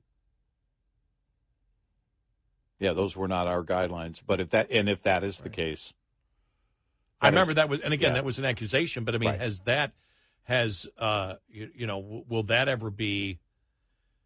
Oh, Vetted legally? Vetted legally, yeah. Yeah. And I don't know, but when you look back at it, and I was thinking about this yesterday, when you think about it, everything that the government is involved in, and I guess I go back to Peggy Noonan when this is about 6 months into the Biden presidency, and she wrote "Everything is broken." Mm-hmm. It's basically everything. Now everything is corrupt. Yeah. Yeah. And you look back at it, and you go back to see, the weaponization of government. If you're just an average person out there, if you're a Democrat, you may be screaming, but you really aren't talking about the facts. When you see the weaponization of government, when you think about it, and you and I have talked about, you go back to October of 2020, and the FBI knew that it was Hunter's laptop, and these 51 intelligence, former executives or whatever you want to call them, put together this letter with the cooperation of the Biden campaign, with the insistence or the nudge from the Biden campaign to say that this is the earmarks of Russian propaganda, and they had nothing to tell them that, and the FBI never said anything. Right. The FBI knew that was bull. Mm-hmm. Didn't say a word and allowed that to happen. And so you look at the weaponization of government and then the censoring of the Hunter Biden laptop story. Remember how big that was? Yeah. I remember sitting in the front of my house. I don't know why, because I'm never in the front of my house, in my little front room that I have there. And I'm on the couch, and I think I was talking to you in the afternoon because stuff was coming down so quickly. And you and I rarely ever talk. We see each other all the time at night. Mm-hmm. We rarely ever, text each other during the day. It has to be something that's huge. Mm-hmm. I remember how huge that was. It was just unbelievable of what was going on. I think it was the day, that they had said, the New York Post, this story gets, and then I know we were trying to see if we could find it. That was it. Right. We were seeing if we could get through, and the story was still getting through on Twitter, and then people started taking screenshots of the New York Post, and then they'd slowly get banned, but more people were trying it. That's what it was. That was that day, and we went, this is really incredible, and we knew at that point that was unprecedented in American history. Yeah. I mean, number one, we never had social media, but the attempt of government to censor. And then the same thing with COVID. Yeah. And you think about it, the vast majority of things that they wanted to censor because of disinformation, the disinformation was them attempting to censor it. Well, it makes you wonder how embedded the government was in all, and maybe still is, at least at other social media houses outside of Twitter. I'm not sure that Elon Musk would allow that to happen. But in a world where the NSA has, tremendous technical ability, do they need to be embedded like they were before Elon Musk in Twitter in order to control information? The answer is no, they don't. 866-90-RED-EYE. We'll be right back with more Red Eye Radio with Eric Harley and Gary McNamara.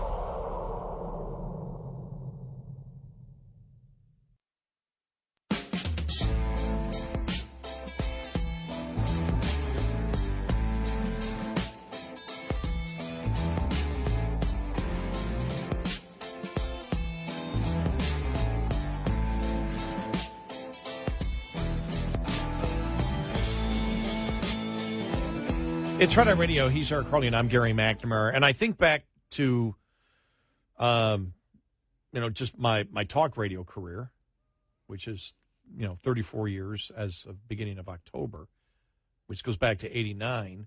But then I was paying attention to politics all the way through. I'm old enough to remember Watergate. I mean, I go back a lot further than that. I've never, on so many different levels, I just don't ever remember the feeling of having the feeling based on the specific realities of what's going on. Yeah. Not just a feeling of emotion, but the feeling that you look at And I've never felt the feeling that nothing works from government, from the federal government. Yeah. Nothing works, and the perception is everything is corrupt. Everything, not just the president. Yeah. But law enforcement, Yeah. the FBI, Department of Justice, intelligence agencies. Now the military head, the heads of the military. Yeah. Everything going on. I mean, the crap that in order to have readiness, we need to have abortion tourism, and we need to have transgender, blah, blah, blah. That's a load of manure, and everybody knows it. Everything is tainted. Everything is corrupt. And everything is insane. With these it's really not, bizarre overtones. Right. Yeah. It's not just corrupt. It's insane. None of it makes sense. They're trying to sell things that are unsellable to the American public, and they still do it every day with a confidence and an arrogance. Yeah. Right.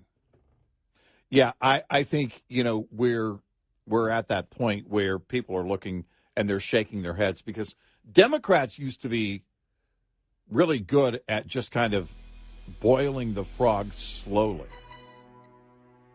Now they're butchering the frog in front of the children and throwing it into the fire directly. Great analogy. Great analogy.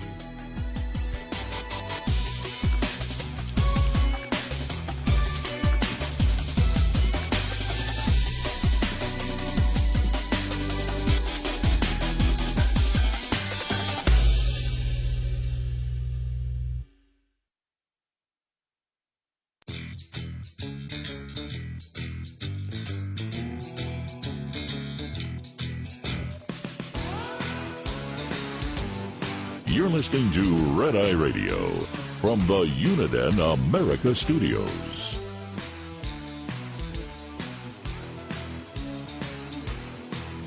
It's Red Eye Radio. He's Curly, and I'm Gary McNamara. Sorry, just too much going on.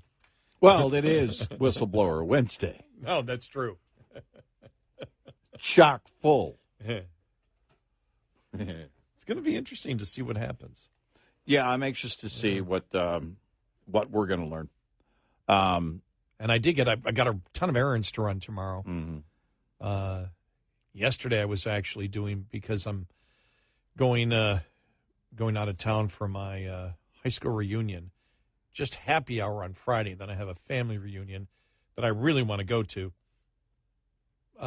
Is it really a happy hour? Is it happy?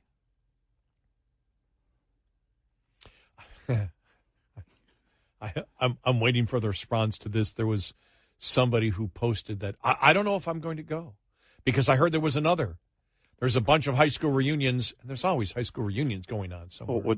Did you graduate from a bunch of high schools? No, no, that wasn't the thing. I heard in another high school reunion that some people are reporting now that they held it a couple of weeks ago. Some people are reporting they've got COVID, so I'm not going to go. Oh, okay.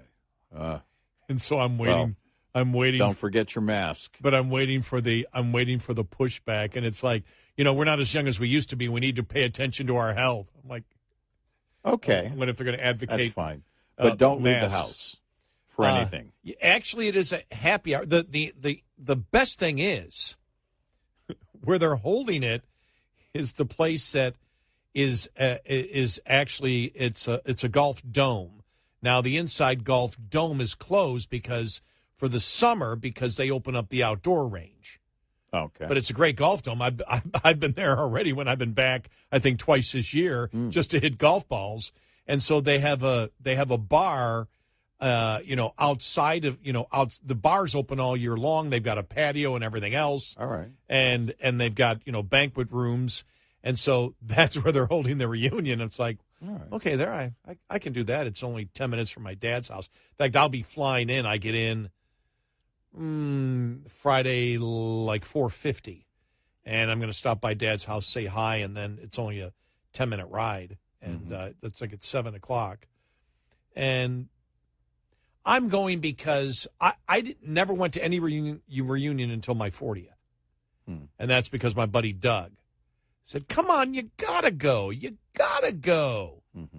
Then another friend of mine, Jack, is actually the assistant coach of. He's retired now, and he was in coaching and teaching his whole life, but he's helping his son. He's assistant basketball coach of the team that my great nephew plays on. Mm. So it's like, okay, I'll go. You know, and yeah, the woman that I spent 40 years going, oh, wow, she's so beautiful. She's going to be there. All right. The one that at my 40th reunion, I went, oh, there she is. Oh, I remember her. Mm-hmm. Okay, she looks a little bit like it. And then she's like, she was so negative. I hate my life. I hate everything. I hate this. I hate that. I hate this. I don't like my kids. I'm divorced. I hate where I live. So it's not going to be a happy hour.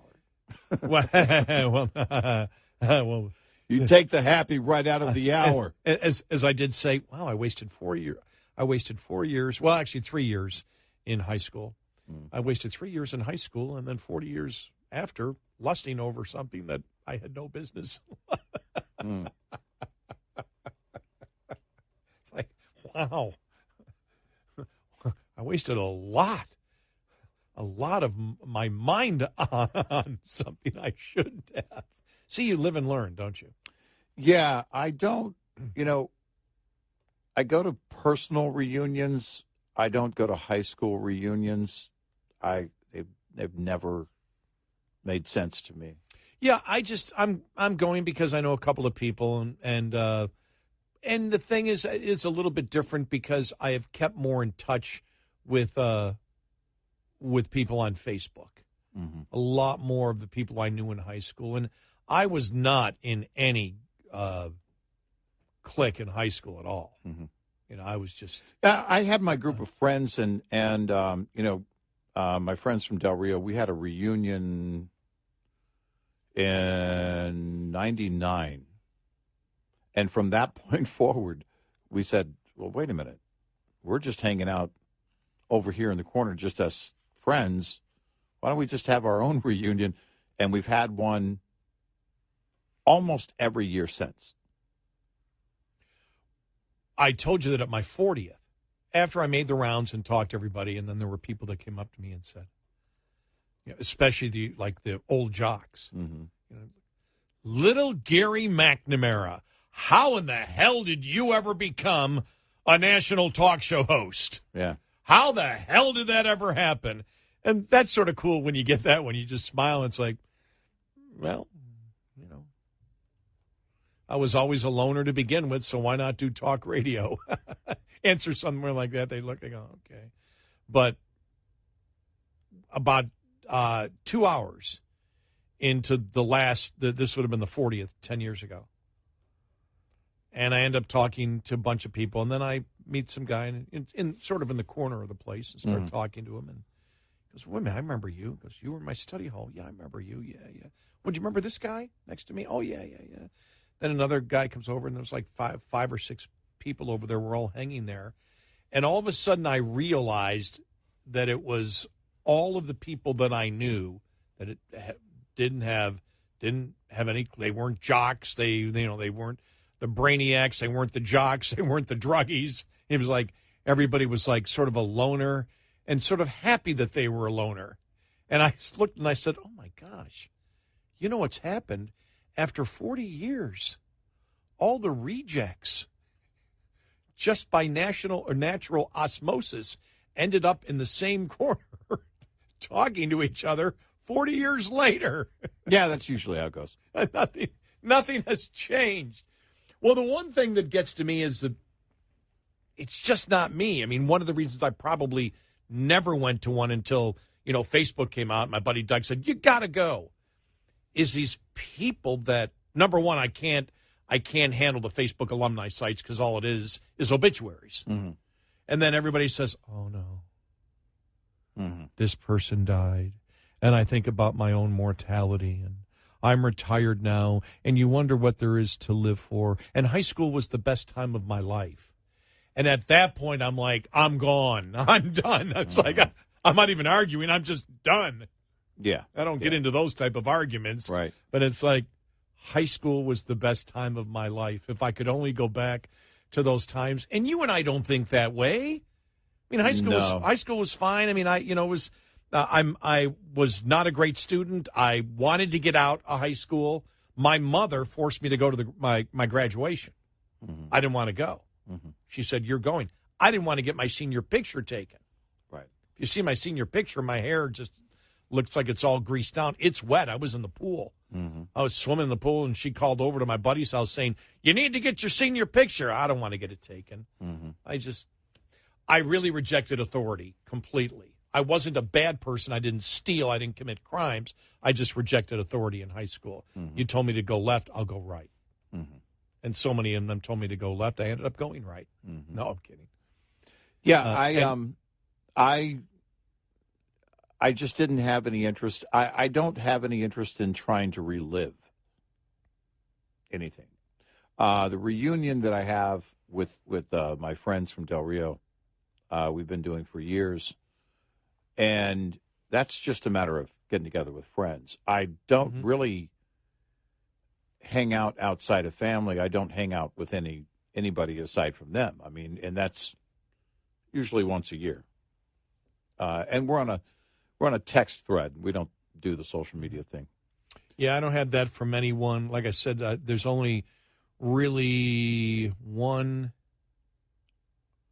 2, 3. One was not in my class, but 3 people that I knew in high school that found me on Facebook. One is my great-nephew's assistant coach. The other is my buddy Doug. And the other is my buddy Joey. And, Joey's the one that's into sports, hasn't changed at all. He was a prison guard his whole life. Mm-hmm. He's completely the exact same. Rages over sports constantly. In fact, he's mellowing out now. He hasn't been raging as much. He's like, well, I've learned I need to calm down. I said, you've been raging since you were 14 about sports. And so we've gotten a great kick out of it when he still loses it, when he does his rants.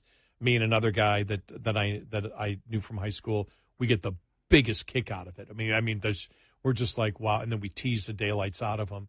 And so I'm going. It's like I'll probably go. I'm thinking of going, back to my dad's house, grabbing the clubs, hitting a few golf balls, and then stopping by the reunion. It's like I said, it's more like just a happy hour. Mm-hmm. And they got some food laid out. Then the next day is the dinner, and they've got tours. I'm not going to any of that. Mm-hmm. I have the McNamara family reunion, and that I wanted to make sure, as you know, that I went to, because last year they didn't go for like 2 years, maybe, of COVID. Was it 2 years?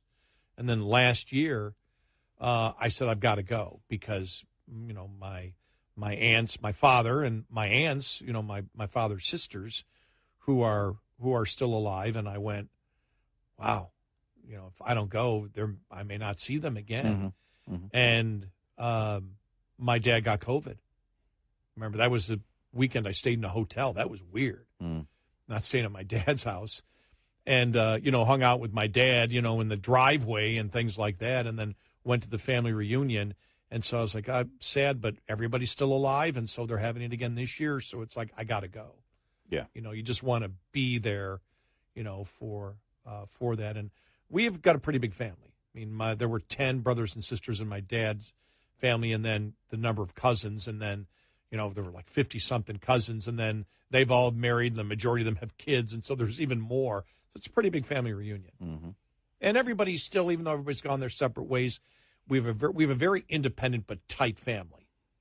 Right. And if something happened, even when we were growing up, if something happened to somebody who lived out of town, the family would make sure that they were okay. Sure. And so it'll be a good weekend. Good.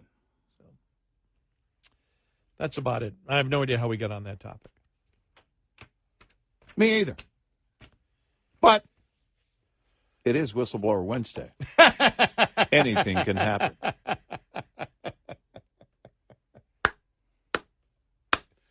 I'll be anxious to see if Comer's going to, if this is where we learn about the bank records that he promised last week during the testimony. I have to believe it will be, unless they've got something else planned after, which would be either later on Wednesday or on Thursday.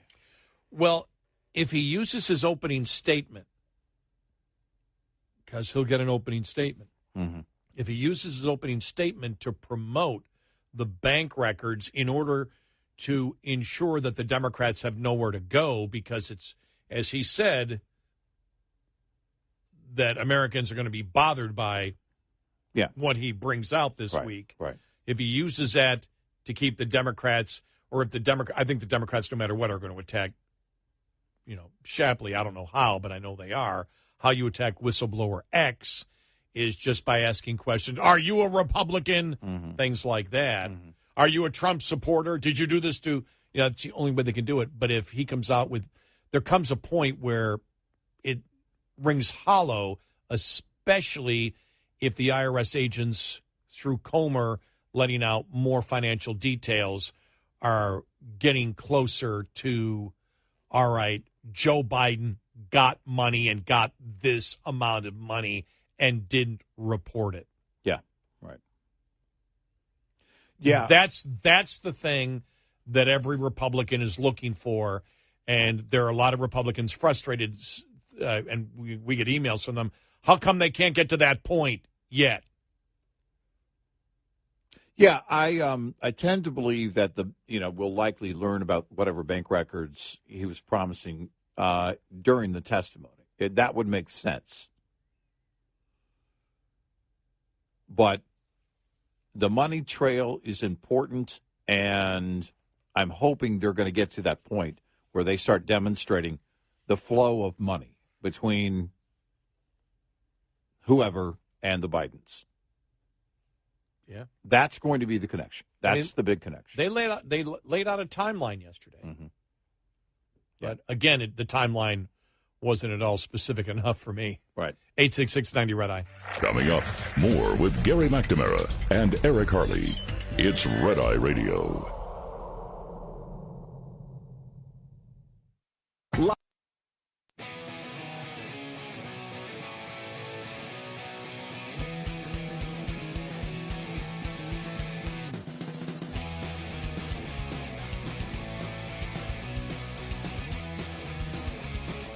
It's Red Eye Radio. He is Eric Harley, and I'm Gary McNamara.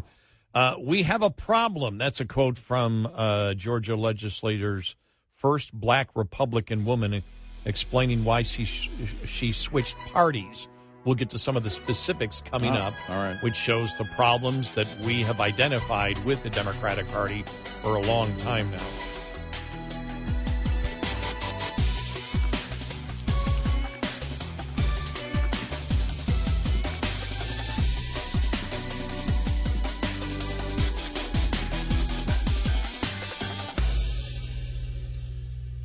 This is Red Eye Radio on Westwood One.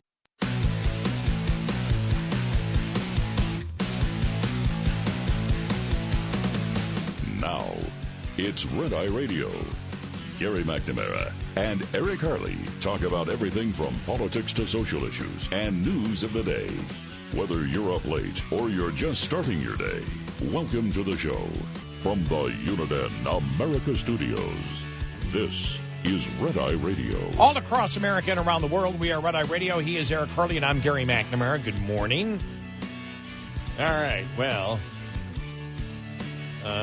we know because of the last couple of days, Democrats finding they have an anti-Semitism problem again with a number of Democratic congressional representatives known as the Squad.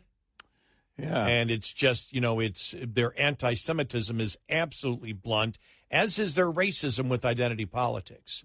I was reading David Harzani's column in the New York Post about Democrats, going after Clarence Thomas, as we all know. And the latest one is Minnesota Attorney General Keith Ellison, who was a well-known, racist and bigot. In an interview, the former deputy chairman of the Democratic National Committee likened Clarence Thomas to Samuel L. Jackson's character in Django Unchained. If you haven't seen the movie, that character is a sadistic house slave who not only assists his captors in murdering and torturing fellow captives, but mourns the passing of his master.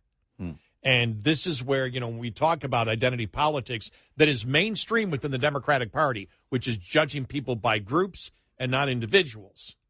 And they judge Clarence Thomas, and Clarence Thomas, since he's a black man and not a liberal, that he is, Representative Benny Thompson for years has called him Uncle Clarence. The racism from the incredible racism that comes from the liberal black leadership in the Democratic Party is unprecedented. Oh, yeah. And understand that the attacks, the modern identity politics movement, targeted blacks.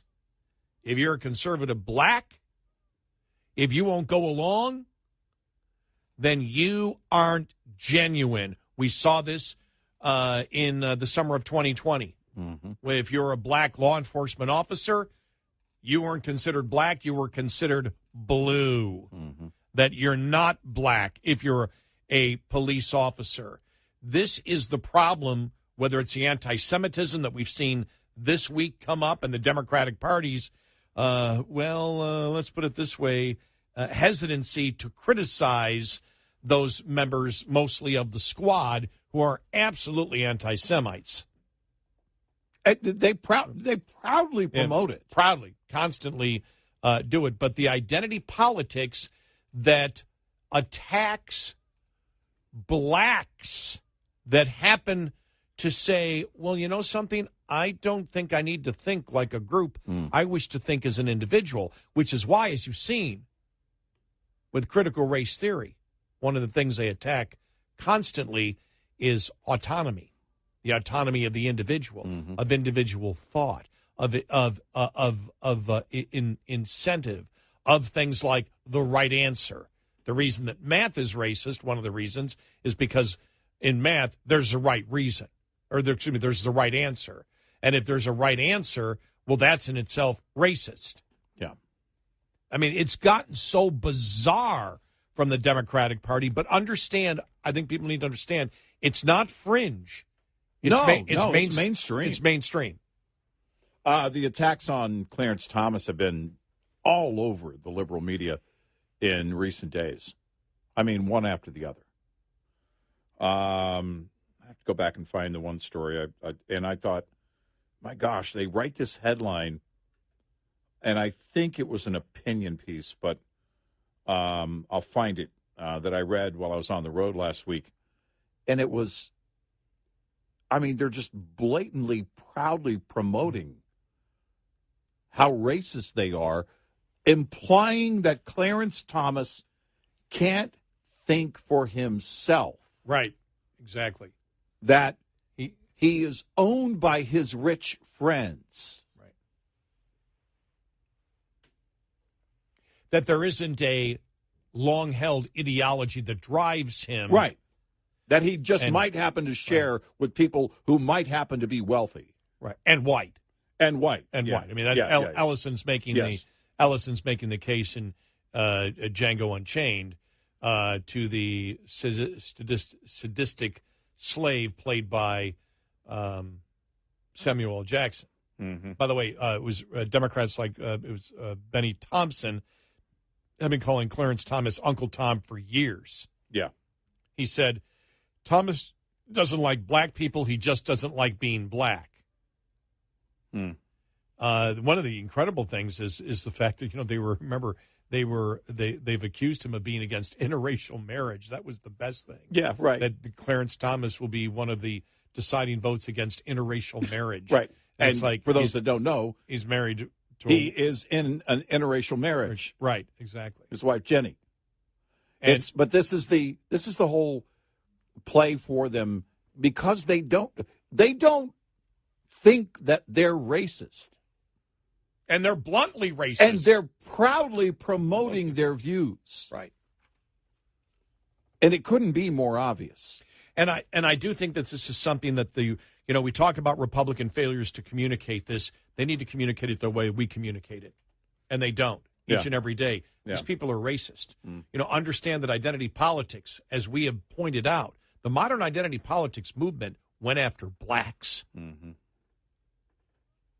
And as we see, the entire concept of critical race theory, that all whites think alike because the culture of racism is so great that all whites are culturally racist and therefore society must be set up that way, is also based on the fact of their view that all blacks must think alike. And since all blacks must think alike, all whites might think alike. The absolute most blunt racism is mainstream of the Democratic Party today. It's really, when you think about it, it's shocking that Republicans haven't looked at this and said, my God, this is gold, and gone after it. Yeah, right. Oh, there was a story. And that's where you talk, instead of talking cultural issue, look, you may call it cultural issue, call it whatever you want. I'm calling it what it is. Mm-hmm. It's racism. And the victims of this brutal racism of the Democratic Party has, from the very beginning of the modern identity politics, attacked blacks who said, well, I don't think as a group. I think as an individual. You think as an individual, that terrifies liberals. Yeah. That terrifies liberal whites. It terrifies liberal blacks. It terrifies liberals irrespective of your skin color, and that's why you see it all across the Democratic Party. Yeah, right. It's really amazing. And the thing that shocks me the most, I know I've repeated it, but it's so blunt. It's so blunt. It's so out there. They don't even attempt to hide it because they know they can say it bluntly, and the Republicans and the media won't criticize them every single day. And it's one of the weaknesses of Republicans in communicating. For some reason, Republicans and conservatives believe, well, I said it once, everybody should understand it. When you sit there and when Republicans, when our callers call us and say, look, if the Democrats lie, we need to lie. No. What's effective for the Democrats is they keep repeating the same lie over and over again, and people believe it. Just repeat the obvious truth over and over again, and you can beat their lies. Right. It's the repeating, it's the repetition of the message over and over again that is effective. You know, I was watching YouTube yesterday, and it was an interview with Seinfeld. He made a great point. He made a great point. He said the thing about, and he was talking about just comedy in general, but he made one point about comedians that may do a little bit more serious comedy or issue-based comedy, and when you're funny and make people laugh, they tend to buy the statement that you said as being legit, even if it isn't. Yeah, that's interesting because you can see you go back to Jon Stewart when he was at the Daily Show. I don't know, Mark Maron. You can go on and on and on about the so-called activists that are also doing stand-up that get into. David Cross is one of them. A number of these stand-up comedians who are far left, and then they do comedy and they'll throw in things. But when they do it, they'll make a joke on it, and it might be a decent joke, but it makes you think but it's based in truth. It's based on a false premise, right? And so you'll get the laughter, and then you get the applause, right? And Seinfeld said, he goes, "There's no relation. There's no relation to accuracy. There's no relation to accuracy, right? And truth, because you got a laugh out of something." He goes, "Now there can be, but it doesn't mean that there is." And he said, "I believe." Because people believe if you can be funny and make a point, then you must be correct in the statement that you made. And he said, that's why politicians tell jokes. Well, it's interesting. It's an interesting take because a lot of comedians will embellish on stories, right, to make them funny. There's a comedian, Dusty Slay, who has long hair and a beard. And he said he was in Austin one time. And he decided to lay down on this bench, and a lady came up to him and asked him, would you like a sandwich? He was giving away sandwiches to the homeless. And he said, yeah, well, I wanted a sandwich, so I took the sandwich. Now, he told the story, and he said in a podcast, he said, because he's on Nate Bargatze's podcast every week, and he says, in real life, I actually didn't take the sandwich, but for the joke, I did. If you're embellishing that way, that's one thing. But if you're embellishing to make a point and posing it as something that is true about, let's say, a politician or a party that you dislike or something like that, then what you're trying to do is throw out these little nuggets to have people believe something that actually isn't based in truth. And we said this about Jon Stewart. Oh, I'm just a comedian. Oh, remember no. that? Oh, remember that with Crossfire? Yeah. No, you don't get away with that. The show that he did at The Daily Show was funny. But it was certainly, I think, a prime example of what Seinfeld is describing there. And that is, you're throwing out these things and as if they were all true, and they're not. Or actually connecting dots. Yeah. To a truthful mindset that the opposition doesn't have. Right. But your comedy is attempting to connect false dots that this is the way the other side thinks, and it may be funny, but it's not the truth. I thought I've never seen. I just Tom Segura. I came upon that on YouTube yesterday. Tom Segura really tells cool. a story, and he says, I live in this nice neighborhood, and thanks to all the money I made from my fans, and thank you very much. And he tells this bizarre story about one of his neighbors may or may not be a current or former U.S. senator. And then at the end, he tells this weird, bizarre story about meeting the person while he's out for a walk in his neighborhood. And then at the end says, and the person may or may not be Ted Cruz. And it wasn't. It's not Ted Cruz. No. And people who saw him, Segura, in other cities said when he was live in Chicago, he said it was the CEO of some company. It wasn't, he didn't say it was a politician. But on the special, he says, may or may not be, and then at the end, may or may not be Ted Cruz. Well, you want people to believe that's Ted Cruz. So have the backbone to say it. The thing is that these comedians can be funny. But that's not what they're trying to do in those moments. They're trying to be influential.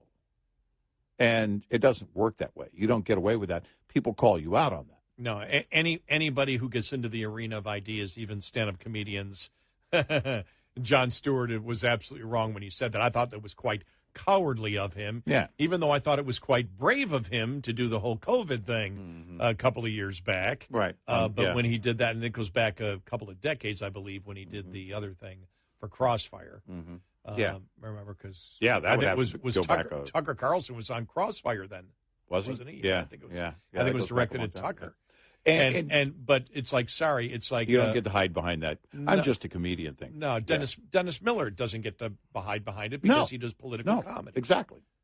He's open to criticism or compliments. If you want to embellish, it's not that we have to believe every word that comes out of your mouth is true. But if you're trying to make points like that, you're trying to do that and make people believe something that isn't true, but you want them to believe it's true. That's the difference.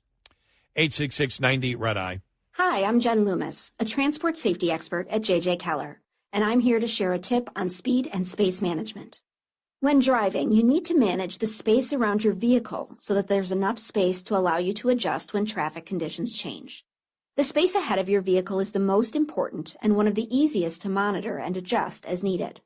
One rule of thumb is to allow at least 1 second for each 10 feet of vehicle length at speeds below 40 miles per hour. At greater speeds, add an additional second. It's impossible to keep other drivers from tailgating you, but there are some things you can do to make it safer, such as increasing your following distance, avoiding quick lane changes, and slowing down. There are also several things you should do to ensure that there is plenty of space between the side of your vehicle and other vehicles. Don't hug the center line, avoid hugging the right side of the road, and avoid traveling alongside other vehicles in strong winds, especially crosswinds.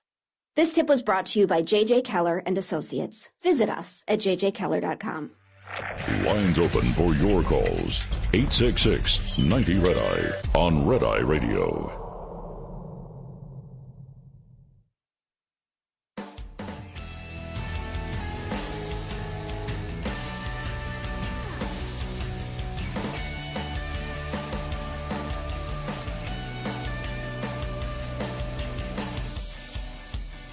It's Red Eye Radio. He's Eric Carly, and I'm Gary McNamara.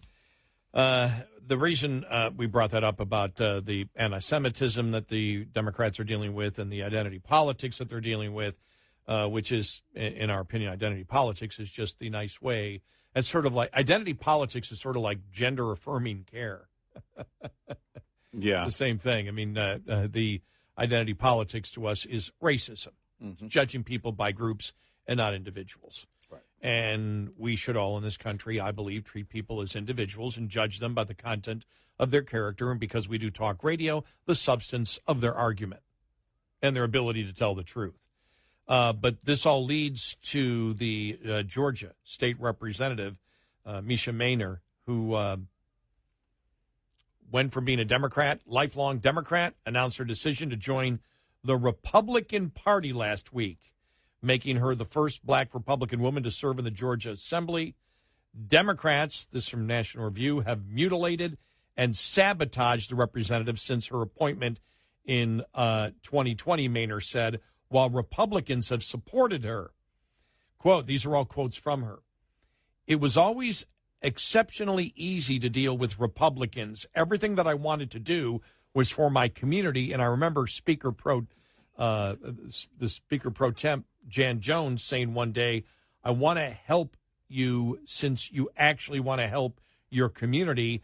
And that was not taken the same way from the Democrats. Maynor broke with her fellow Democrats on several issues during her time in the legislature, including police funding and prosecutorial oversight. But it was her vocal support for school choice that led to harassment and intimidation from her colleagues. Although she's faced scrutiny from Democrats in the legislature, State Senator Josh McLaurin is offering $1,000 to anyone willing to challenge her. I'm running on what my community wants. What my community wants are the things that Republicans are pushing, and they just don't know that the Democrats do not support what they want. We'll get to more of this coming up. Wow.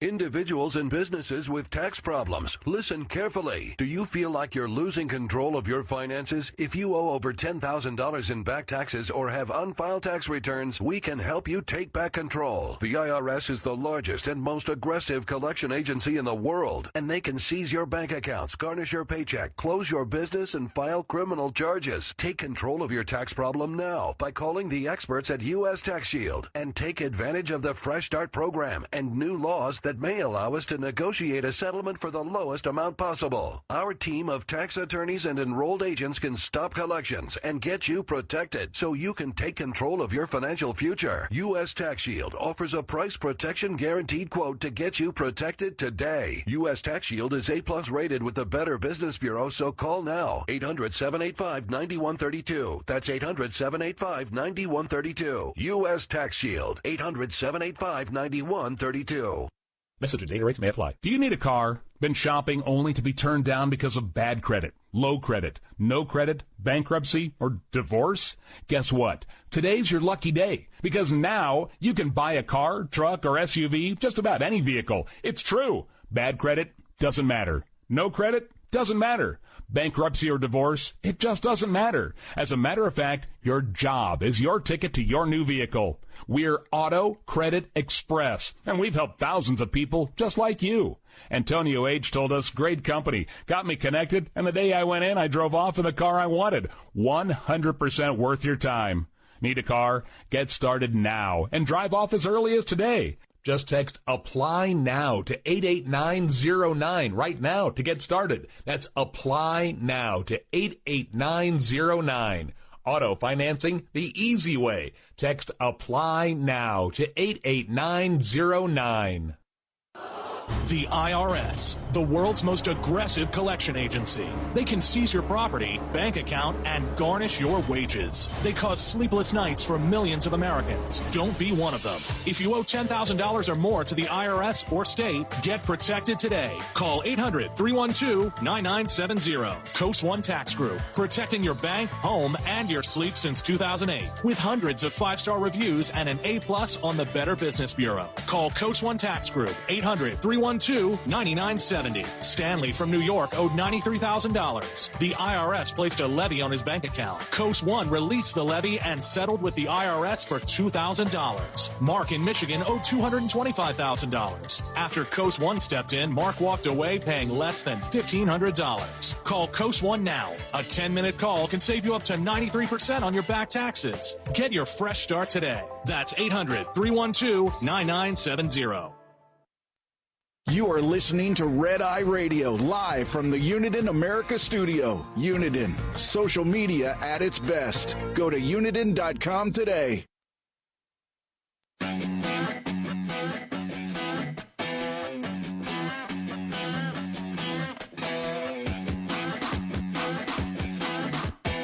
Five hours a night, and still not enough. Listen to our podcast, available on the app and on our website, rediradioshow.com. And he is Eric Carly, and I'm Gary McNamara, talking about this Georgia representative who became the first black Republican in the state legislature, explaining why she switched. It really comes back, when you think about it, to education choice. And this is something that we've talked about for the longest time, that if you look in the black community, they love education choice. Yeah, sure. And she said, I am running for what my community wants. What my community wants are the things that Republicans are pushing. Excuse me here. They just don't know that the Democrats do not support what they want. Mainer's goal has not changed with her party designation. She still wants to make Georgians in the 56th district as independent as possible, although Democrats call Mainer's decision a stinging betrayal in her deep blue district, which voted for Joe Biden by almost a 90% margin in the 2020 election. She won her previous two elections in that district on a school choice platform. Wow. Wow, that's pretty big. Yep. An Atlanta native who spent 20 years as a physical therapist, Mainer has two daughters who attend school in Georgia.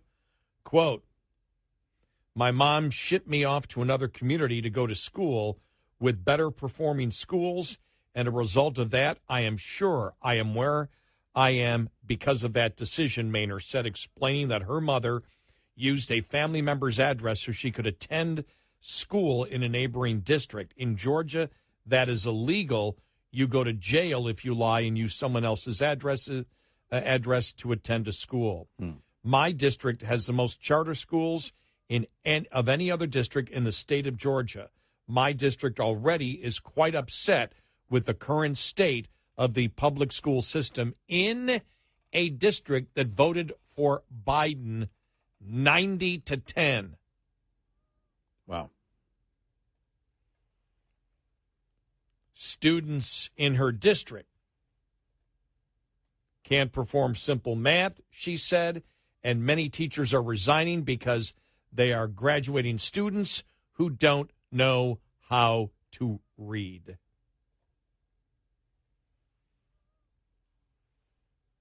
Well, and we go back to, and this was years ago, but the situation in Georgia where they were changing the test scores of the standardized tests in Georgia because the teachers wanted to, and the administrators wanted their school district to look better.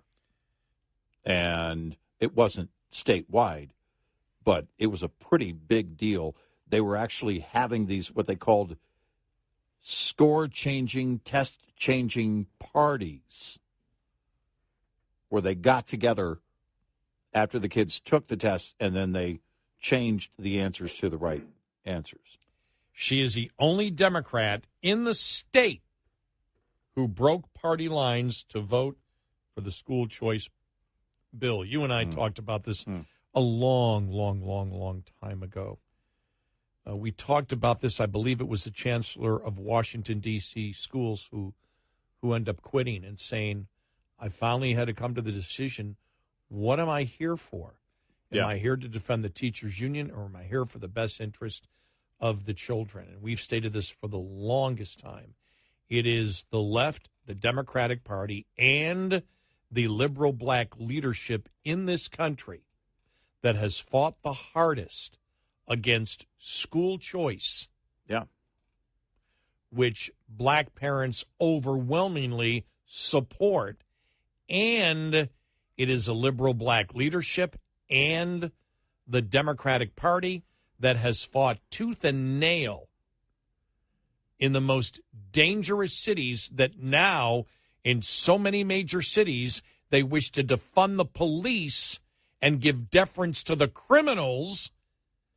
They will do anything that they possibly can to keep law-abiding people, including blacks and other minorities, from having the same Second Amendment right that so many people have in the suburbs and in other parts of the country.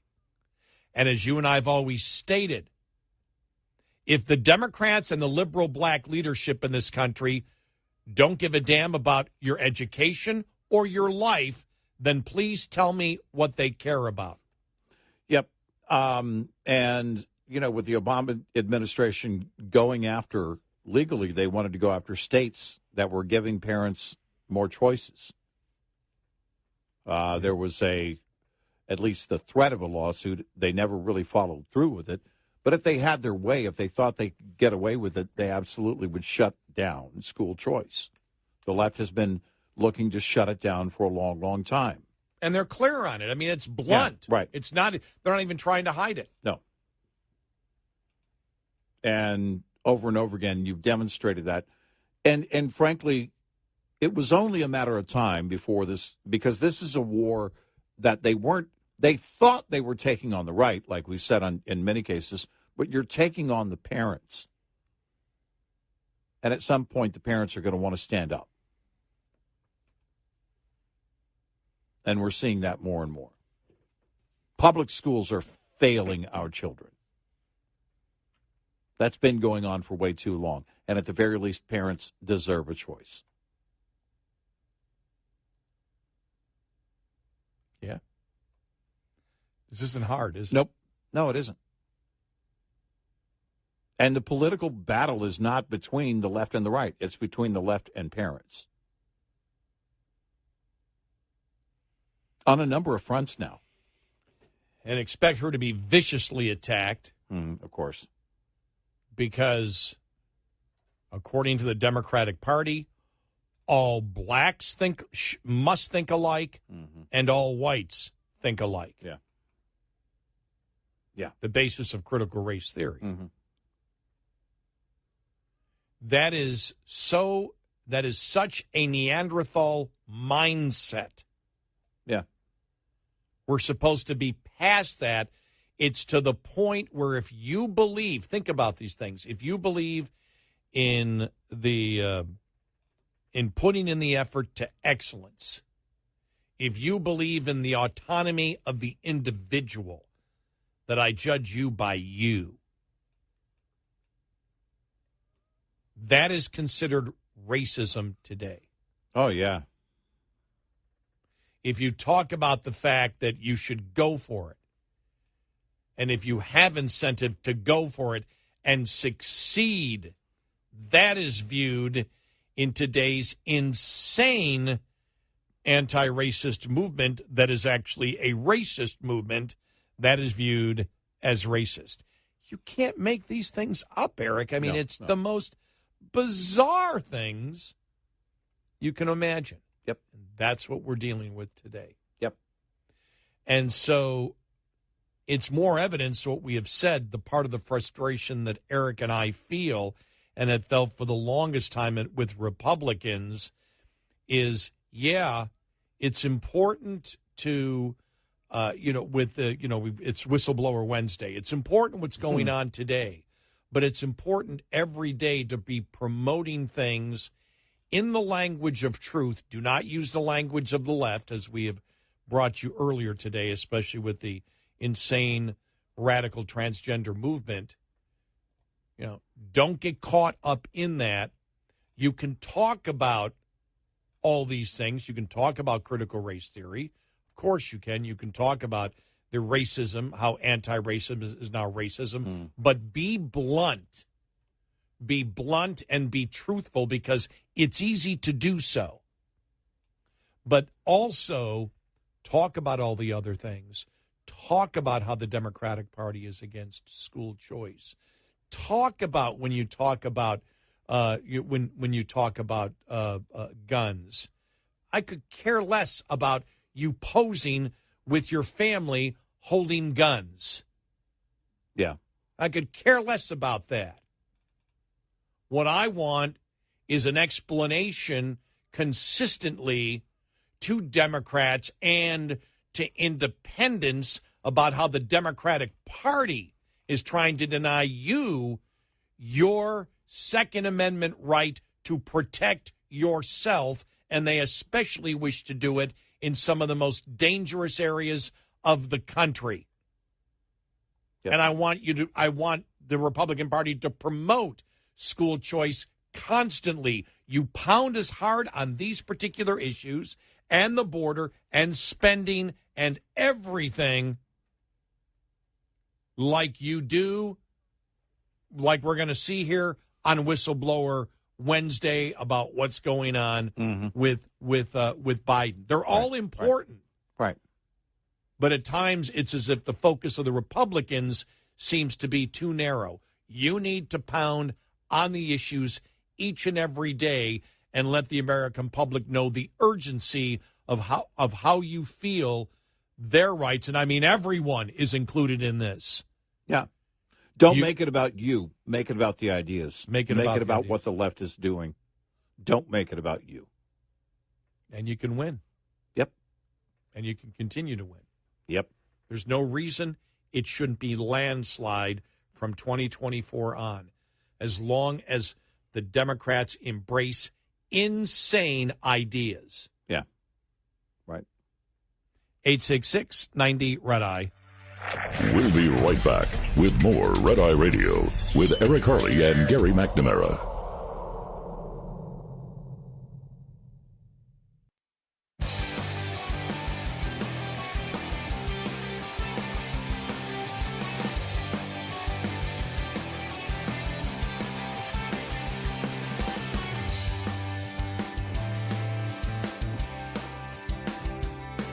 It's Red Eye Radio. He's Eric Harley, and I'm Gary McNamara. Let's go to Canada for a moment. Muslim parents say Prime Minister Justin Trudeau is either lying or he is misinformed after he blamed the American right wing for Canadian Muslims' opposition to gender ideology and LGBTQ curriculum in K through 12 education.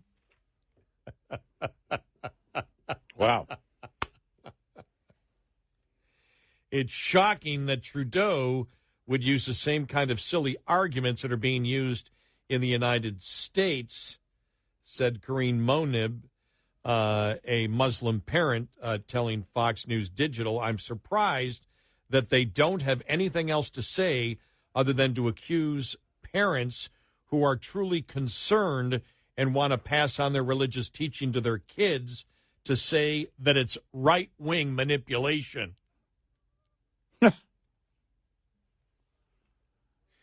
Everything has to be right-wing manipulation. He can't say what he truly wants.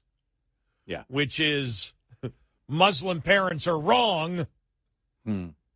that Trudeau can't say that, so he has to say, you're not wrong. You're simply being manipulated by the right-wing media in the United States. Yeah. Which is to say, you can't think for yourself. Right. You can't think for yourself. You're just following the right wing. Wow. It's just sad. He's either lying or he's misinformed. The curriculum is right there. Everyone can read it, and it's wrong. Trudeau spoke with the Muslim community last week at a Calgary mosque after hundreds of Muslim parents gathered last month to protest against the teaching of gender ideology in schools, chanting, "Leave our kids alone."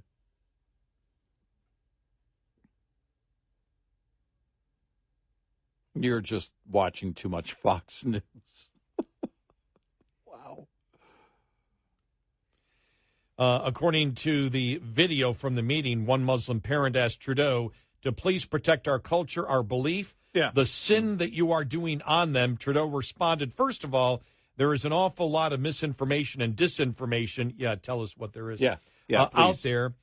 People on social media, particularly fueled by the American right wing, and spreading a lot of untruths about what is actually in the curriculum. Trudeau's remarks appear to echo liberal media narratives that Muslims were being manipulated by conservatives into their stance, such as MSNBC's Jen Psaki saying the GOP was trying to recruit Muslims into being anti-transgender. Yeah. How does that work? How does that recruitment effort work? Hey, would you come over here? We're gonna listen. We need you to get into our way of thinking here. We need you to fall in line and help us work against this.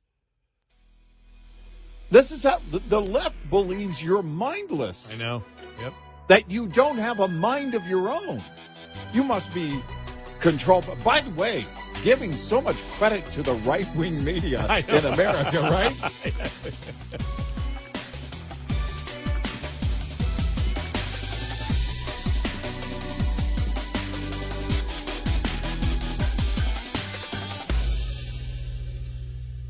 This is Red Eye Radio on Westwood One.